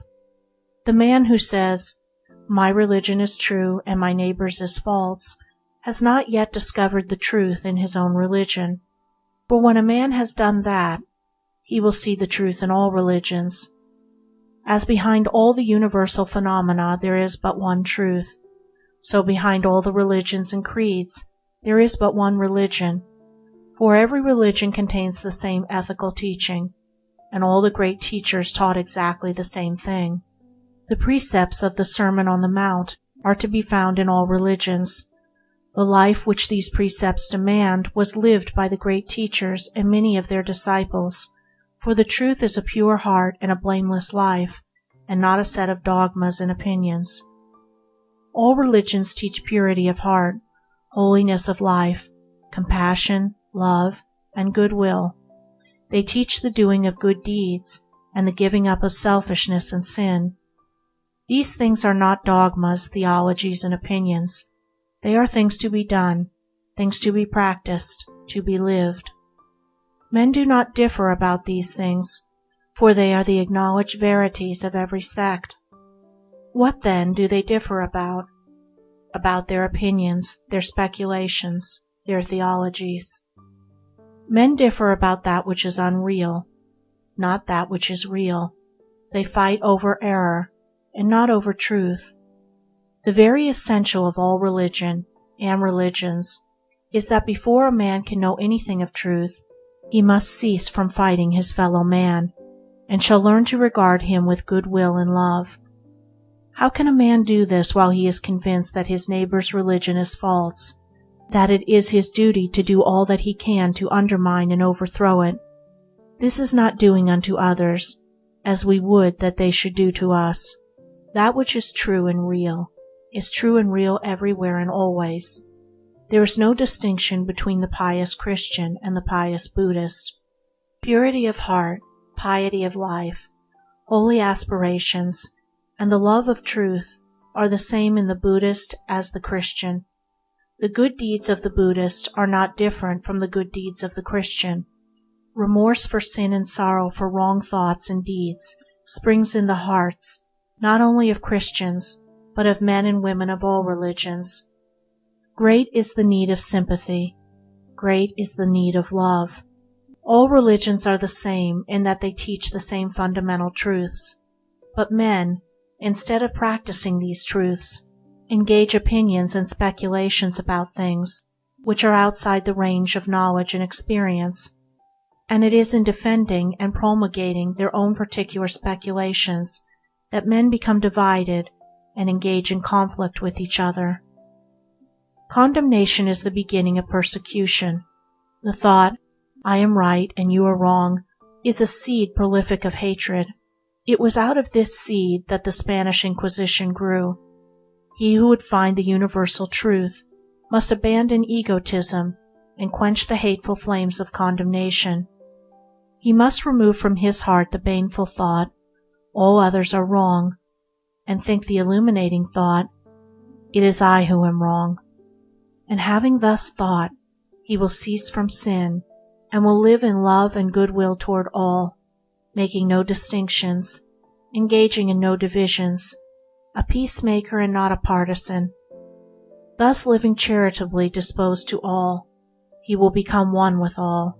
He will comprehend the universal truth, the eternal religion. For while error and selfishness divide, truth demonstrates truth, and religion unifies. End of Chapter 16. Chapter 17 of Light on Life's Difficulties by James Allen. Chapter 17. Light on Law and Miracle. The love of the wonderful is an element in human nature, which, like passions and desires, requires to be curbed, directed, and finally transmuted, otherwise superstition and the obscuration of reason and insight cannot be avoided. The idea of a miracle must be transcended before the orderly, eternal, and beneficent nature of the law can be perceived. Then peace and certainty, which knowledge bestows, can be enjoyed. Just as a child, when its eyes are opened to the phenomena of this world, becomes involved in wonder and revels in tales of giants and fairies, so when a man first opens his mental eyes to spiritual things, does he become involved in stories of marvels and miracles. As a child at last becomes a man and leaves behind the crudities of childhood, understanding more accurately the relative nature of the phenomena around him, so with a fuller spiritual development and greater familiarity with the inner realities, a man at last leaves behind the era of childish wonderment. He comes into touch with the law of things and governs his life by principles that are fixed and invariable. Law is universal and eternal, and although vast areas of knowledge are waiting to be revealed, cause and effect will ever prevail. Every new discovery, every truth revealed, will serve to bring one nearer to the realization of the beauty, stability, and supremacy of the law. And very gladdening it is to know that the law is inviolable and eternal throughout every department of nature, for then we know that the same operations of the universe are ever the same, and can therefore be discovered, understood, obeyed. This is a ground of certainty, and therefore of great hope and joy. The idea of miracle is a denial of law, and the substitution of an arbitrary and capricious power. It is true that around the lives of the great teachers of humanity, stories of miracles have grown, but they have emanated from the undeveloped minds of the people, not from the teachers themselves. Lao Tzu expounded the supreme law, or reason, which admits no miracle, yet his religion has today become so corrupted with the introduction of the marvelous as to be little better than a mass of superstition. Even Buddhism, whose founder declared that, seeing the law of karma, cause and effect, governs all things, the disciple who aims at performing miracles does not understand the doctrine, and that the desire to perform miracles arises either from covetousness or vanity, has surrounded, in its corrupted form, the life of its great master with a number of miracles.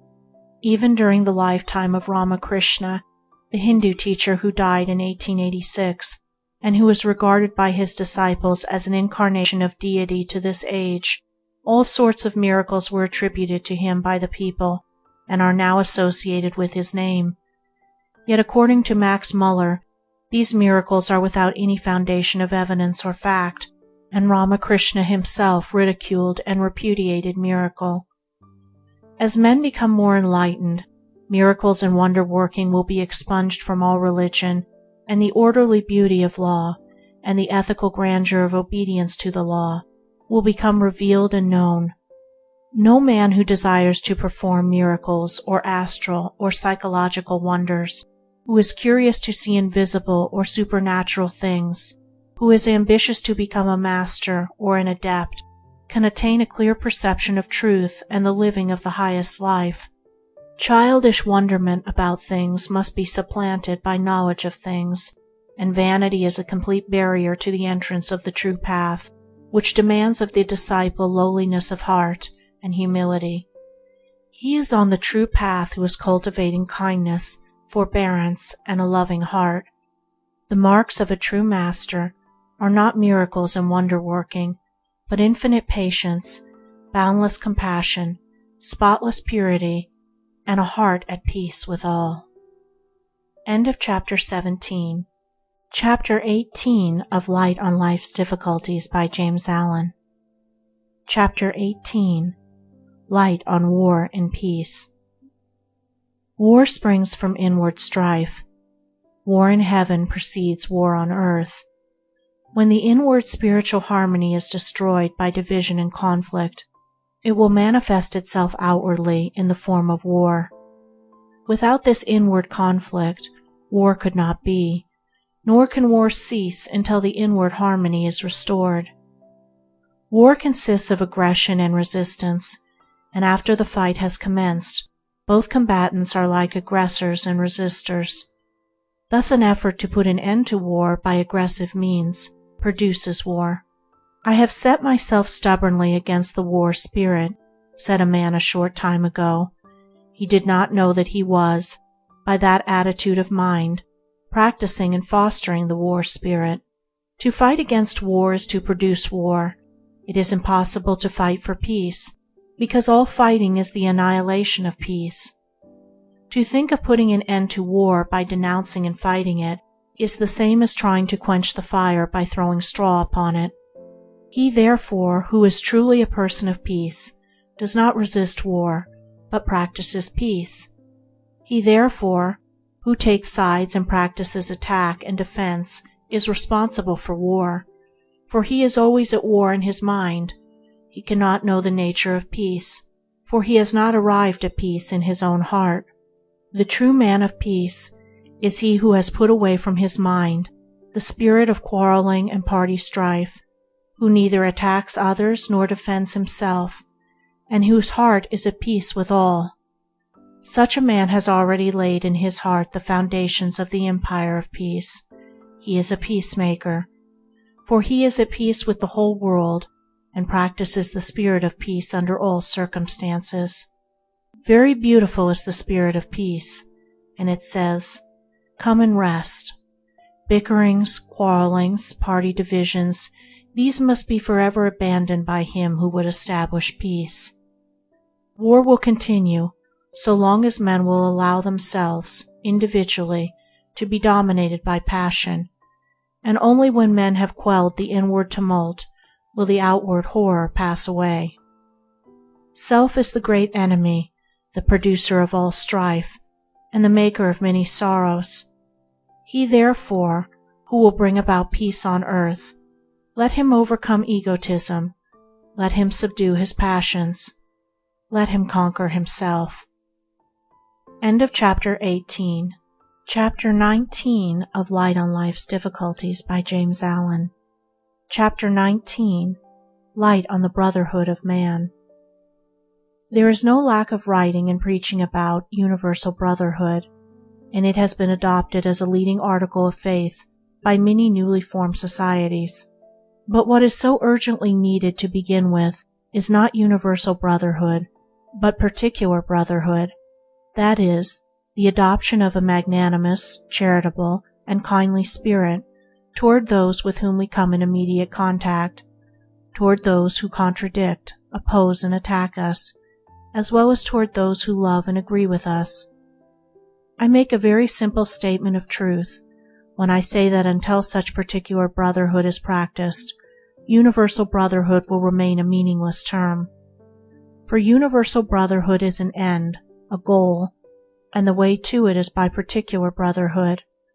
The one is sublime and far-reaching consummation. The other is the means by which that consummation must be realized. I remember on one occasion reading a paper devoted largely to the teachings of universal brotherhood, and the leading article, a long and learned one, was the exposition of this subject.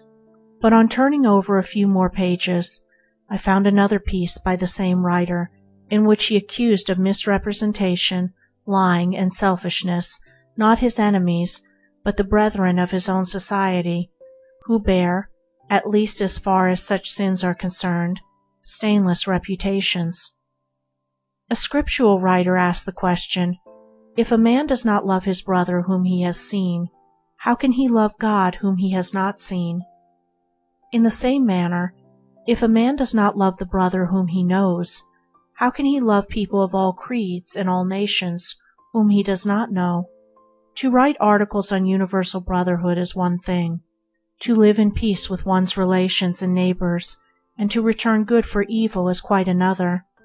To endeavor to propagate universal brotherhood while fostering in our heart some sparks of envy, spite, and resentment, malice, or hatred is to be self-deluded, for thus shall we be all the time hindering and denying, by our actions, that which we eulogize by our words. So subtle is such self-delusion that until the very heights of love and wisdom are reached, we are all liable at any moment to fall into it. It is not because our fellow men do not hold our views, or follow our religion, or see as we see that universal brotherhood remains unrealized, but because of the prevalence of ill will.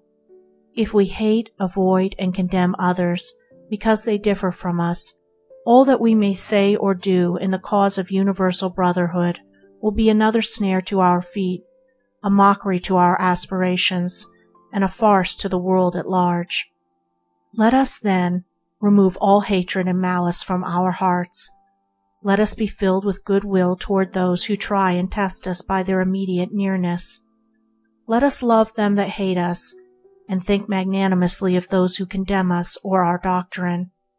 In a word, let us take the first step toward universal brotherhood by practicing brotherhood in the place where it is most needed. And as we succeed in being brotherly in these important particulars, universal brotherhood will be found to be not far distant. End of Chapter 19. Chapter 20 of Light on Life's Difficulties by James Allen. Chapter 20. Light on Life's Sorrows. There is great sorrow in the world. This is one of the supreme facts of life.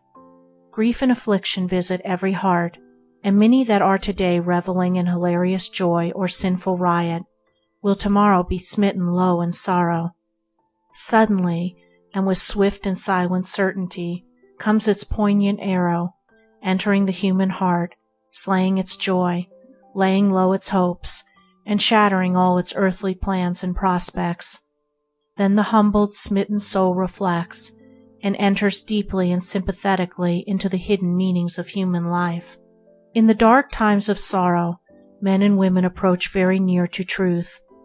When in one brief hour the build-up of hopes of many years of toil fall like a toy palace, and all earthly pleasures burst and vanish like petty bubbles in the grasp, then the crushed spirit, bewildered, tempest-tossed, and without a refuge, gropes in dumb anguish for the eternal and seeks its abiding peace.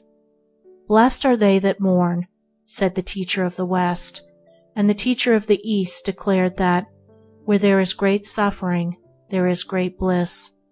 Both of these sayings express the truth that sorrow is a teacher and purifier. Sorrow is not the end of life, though it is, in its consummation, the end of the worldly life. It leads the bewildered spirit into rest and safety, for the end of sorrow is joy and peace. Strong searcher for truth, strenuous fighter against self and passion, seasons of sorrow must be your portion for a time. While any vestige of self remains, temptations will assail you. The veil of illusion will cloud your spiritual vision, producing sorrow and unrest. When heavy clouds settle down upon your spirit, accept the darkness as your own, and pass through it bravely into the cloudless light beyond. Bear well in mind that nothing can overtake you that does not belong to you, and that is not for your eternal good. As the poet has truly sung, not space nor time, nor deep nor high, can keep my own way from me. And not alone are the bright things of life yours, the dark things are yours also.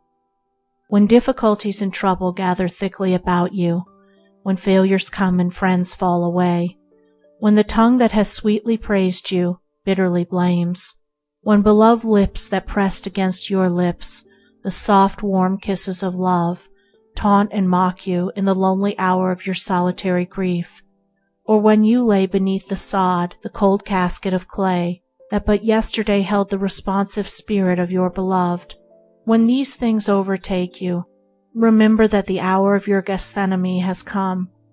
The cup of anguish is yours to drink.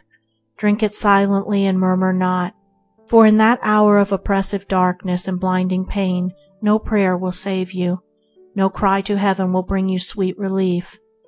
Faith and patience only will give you the strength to endure, and to go through your crucifixion with a meek and gentle spirit, not complaining, blaming no one, but accepting it as your own. When one has reached the lowest point of sorrow, when weak and exhausted, and overcome with a sense of powerlessness, he cries to God for help, and there comes no answering comfort and no relief. Then, discovering the painfulness of sorrow and the insufficiency of prayer alone, he is ready to enter the path of self-renunciation, ready to purify his heart, ready to practice self-control, ready to become a spiritual athlete, and to develop that divine and invincible strength which is born of self-mastery. He will find the cause of sorrow in his own heart, and will remove it. He will learn to stand alone, not craving sympathy from any, but giving it to all, not thoughtlessly sinning and remorsefully repenting, but studying how not to commit sin. Humbled by innumerable defects and chastened by many sufferings, he will learn how to act blamelessly toward others, how to be gentle and strong, kind and steadfast, compassionate and wise. Thus he will gradually rise above sorrow, and at last truth will dawn upon his mind, and he will understand the meaning of abiding peace. His mental eye will be open to perceive the cosmic order. He will be blessed with the vision of the law, and will receive beatific bliss. When the true order of things is perceived, sorrow is transcended.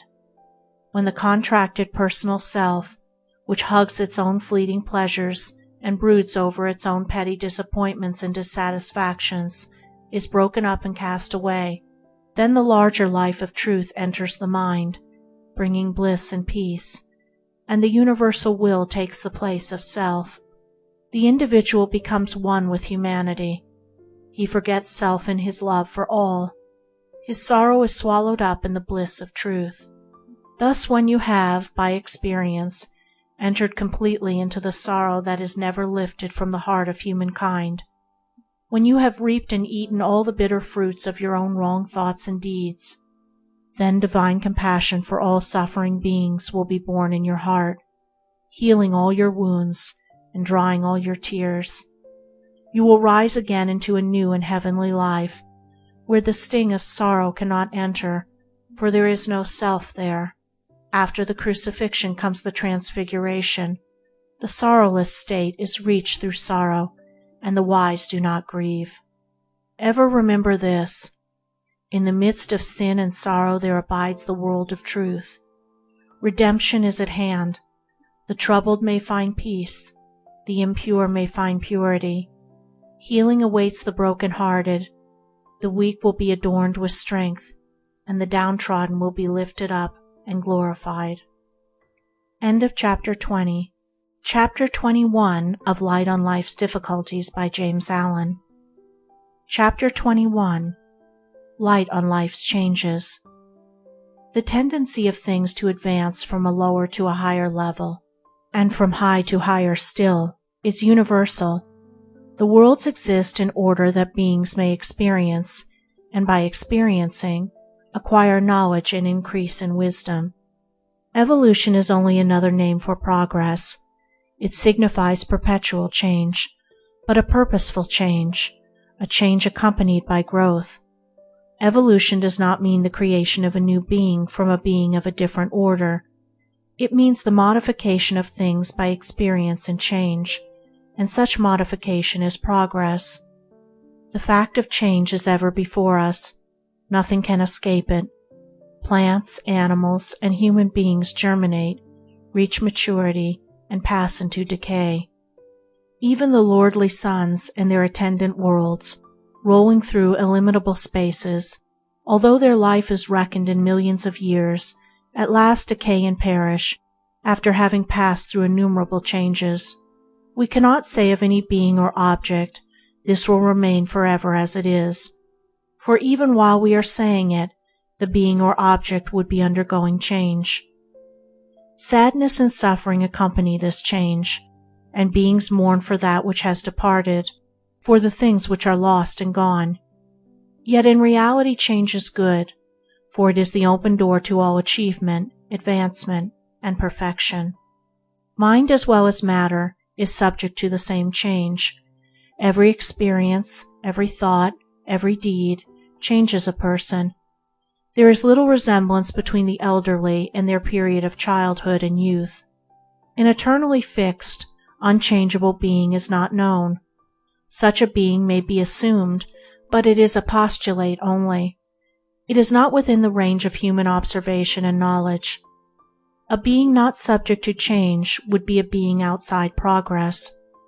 There is a teaching which declares that man has a spiritual soul that is eternally pure, eternally unchanged, eternally perfect, and that sinning, suffering, changing man as we see him is an illusion, that indeed the spiritual soul is the man, and the other is unreality.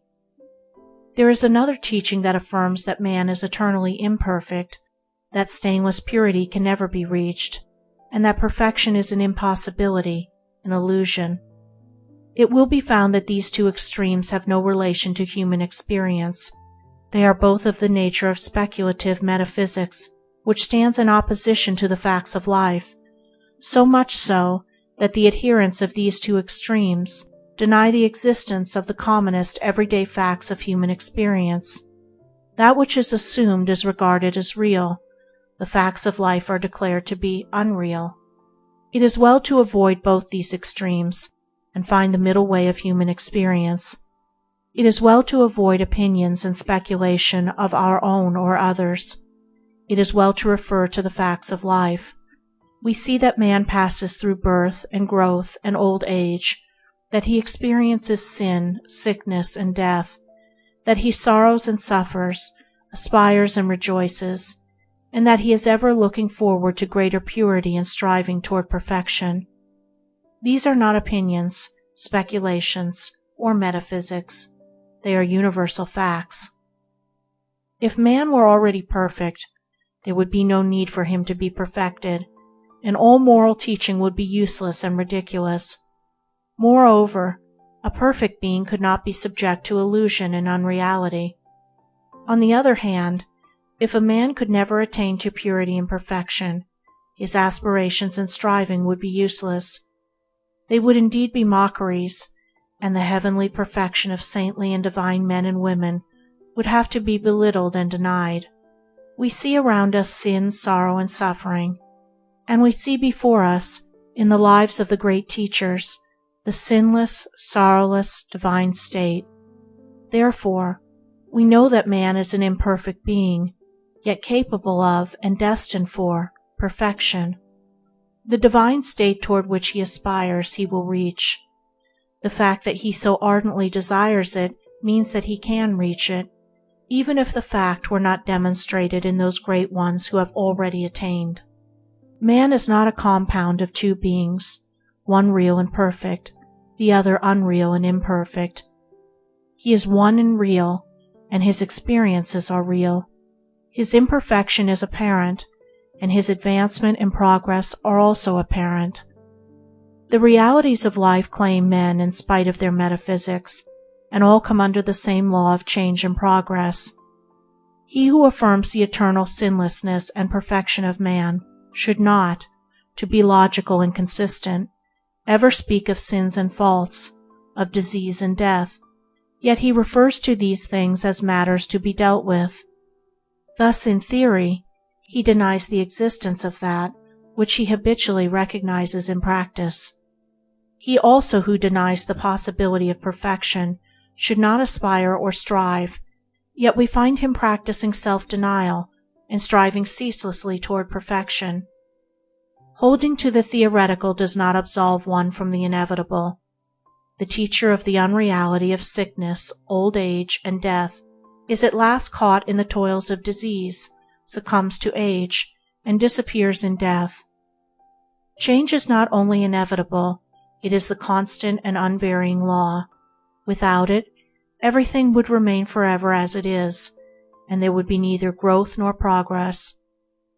The strenuous struggle of all life is a prophecy of its perfection. The looking upward of all beings is evidence of their ceaseless ascension. Aspirations, ideals, moral aims, while they denote man's imperfection, assuredly point to his future perfection. They are neither unnecessary nor aimless, but are woven into the fabric of things. They belong to the vital essence of the universe. Whatsoever a man believes or disbelieves, what theories he holds or does not hold, one thing is certain: he is found in the stream of life, and must think and act. To think and act is to experience, and to experience is to change and develop. That man is conscious of sin means that he can become pure. That he abhors evil signifies that he can reach up to good. That he is a pilgrim in the land of error assures us, without doubt, that he will at last come to the beautiful city of truth. End of chapter 21. Chapter 22. of Light on Life's Difficulties by Jamesallen. Chapter 22. Light on the Truth of Transitoriness.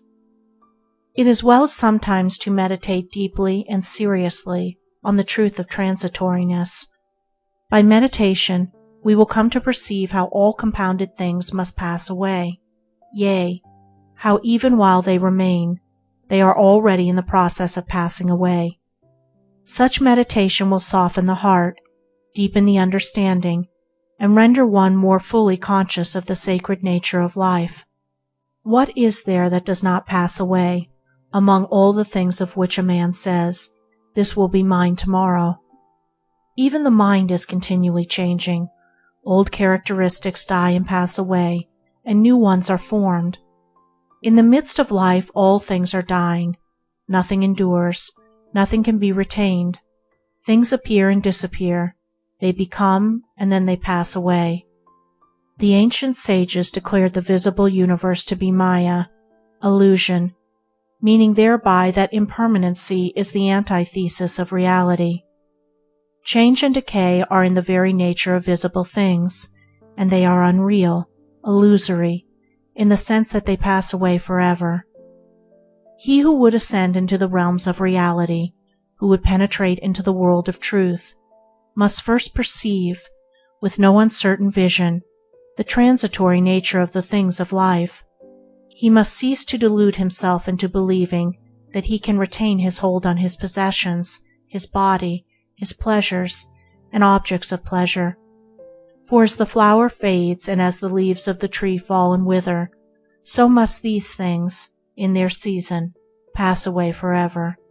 The perception of the truth of transitoriness is one of the few great steps in wisdom, for when it is fully grasped, and this lesson has sunk deeply into the heart, the clinging to perishable things, which is the cause of all sorrow, will be yielded up, and the search for the truth which abides will be accelerated.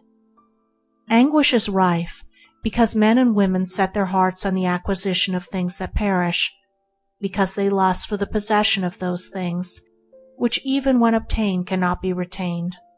There is no sorrow that would not vanish if the clinging to transient things were given up. There is no grief that would not be dispersed if the desire to have and hold things which in their very nature cannot endure were taken out of the heart. Tens of thousands of grief-stricken hearts are today bewailing the loss of some loved object, which they called theirs in days that are past, are weeping over that which is gone forever and cannot be restored. Men are slow to learn the lessons of experience and to acquire wisdom, and unnumbered griefs and pains and sorrows have failed to impress them with the truth of transitoriness. He who clings to that which is impermanent cannot escape sorrow, and the intensity of his sorrow will be measured by the strength of his clinging.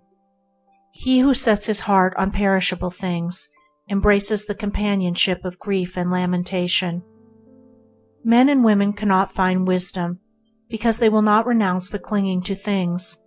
They believe that clinging to perishable objects is the source of happiness and not the cause of sorrow.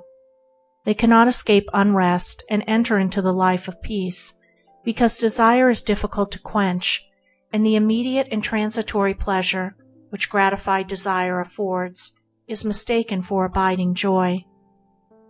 It is because the true order of things is not understood that grief is universal. It is ignorance of the fleeting nature of things that lies at the root of sorrow. The sting of anguish will be taken out of life when the lust to hold and to preserve the things of decay is taken out of the heart. Sorrow is ended for him who sees things as they are, who, realizing the nature of transiency, detaches his heart and mind from the things that perish. There is a right use for perishable things, and when they are rightly used and not doted upon for themselves alone, their loss will cause no sorrow. If a rich man thinks in his heart, "My riches and possessions are no part of me, nor can I call them mine, seeing that when I am summoned to depart from this world I cannot take them with me, they are entrusted to me to be used rightly, and I will employ them to the best of my ability, for the good of men and for the world," such a man, though surrounded by luxuries and responsibilities, will be lifted above sorrow and will draw nearer to truth. On the other hand, if the poor man does not covet riches and possessions, his condition will cause him no anxiety and unrest. He who by a right understanding of life rids his heart of all selfish grasping and clinging, who uses things wisely and in their proper place, and who, with chastened heart and mind clarified of all thirsty desires, remains serene and self-contained in the midst of all changes, such a man will find truth. He will stand face to face with reality. For in the midst of all error there abides truth. At the heart of the transiency there reposes the permanent. An illusion does but veil the eternal and unchanging reality. The nature of that reality is not my purpose to deal with here. Let it suffice that I indicate that it is only found by abandoning, in the heart, all that is not of love and compassion, wisdom and purity. In these things there is no element of transitoriness, no sorrow and no unrest. When the truth of transitoriness is well perceived, and when the lesson contained in the truth of transitoriness is well learned, then does a man set out to find the abiding truth. Then does he wean his heart from those selfish elements which are productive of sorrow. He whose treasure is truth, who fashions his life in accordance with wisdom, will find the joy which does not pass away. He will leave behind him the land of lamentation, and crossing the wide ocean of illusion, will come to the sorrowless shore. End of Chapter 22. Chapter 23 of Light on Life's Difficulties by Jamesallen. Chapter 23. The Light That Never Goes Out. Amid the multitude of conflicting opinions and theories, and caught in the struggle of existence, whither shall the confused truth-seeker turn to find the path that leads to peace unending? To what refuge shall he fly from the uncertainties and sorrows of change? Will he find peace in pleasure? Pleasure has its place, and in its place it is good, but as an end, as a refuge, it affords no shelter. He who seeks it as such does but increase the anguish of his life. For what is more fleeting than pleasure, and what is more empty than the heart that seeks satisfaction in so ephemeral a thing? There is, therefore, no abiding refuge in pleasure.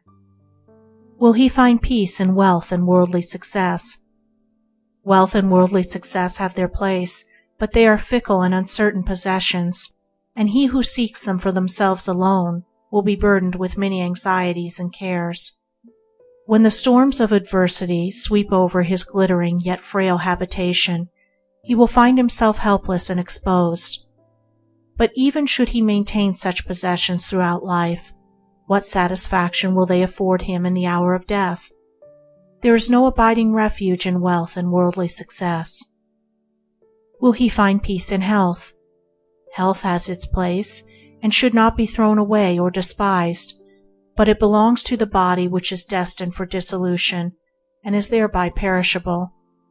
Even should health be maintained for 100 years, the time will come when the physical energies will decline, and debility and decay will overtake them. There is no abiding refuge in health. Will he find refuge in those whom he dearly loves? Those whom he loves have their place in his life. They afford him means of practicing unselfishness, and thereby arriving at truth. He should cherish them with loving care, and consider their needs before his own. But the time will come when they will be separated from him, and he will be left alone. There is no abiding refuge in loved ones. Will he find peace in this scripture or that? Scripture fills an important place. As a guide it is good, but it cannot be a refuge, for one may know the scripture by heart, yet be in sore conflict and unrest. The theories of men are subject to successive changes, and no limit can be set to the variety of textual interpretations. There is no abiding refuge in Scripture. Will he find rest in this teacher or that? The teacher has his place, and as an instructor he renders good service. But teachers are numerous, and their differences are many. Though one may regard his particular teaching as in possession of the truth, that teacher will one day be taken from him. There is no abiding refuge in a teacher. Will he find peace in solitude? Solitude is good and necessary in its place, but he who courts it as a lasting refuge will be like one perishing of thirst in a waterless desert. He will escape men and the turmoil of the city, but he will not escape himself and the unrest of the heart. There is no abiding rest in solitude. If, then, the seeker can find no refuge in pleasure, in success, in health, in family and friends, in Scripture, in the teacher, or in solitude, whither shall he turn to find that sanctuary which shall afford abiding peace? Let him take refuge in righteousness. Let him fly to the sanctuary of a purified heart. Let him enter the pathway of a blameless, stainless life, and walk it meekly and patiently until it brings him to the eternal temple of truth in his own heart.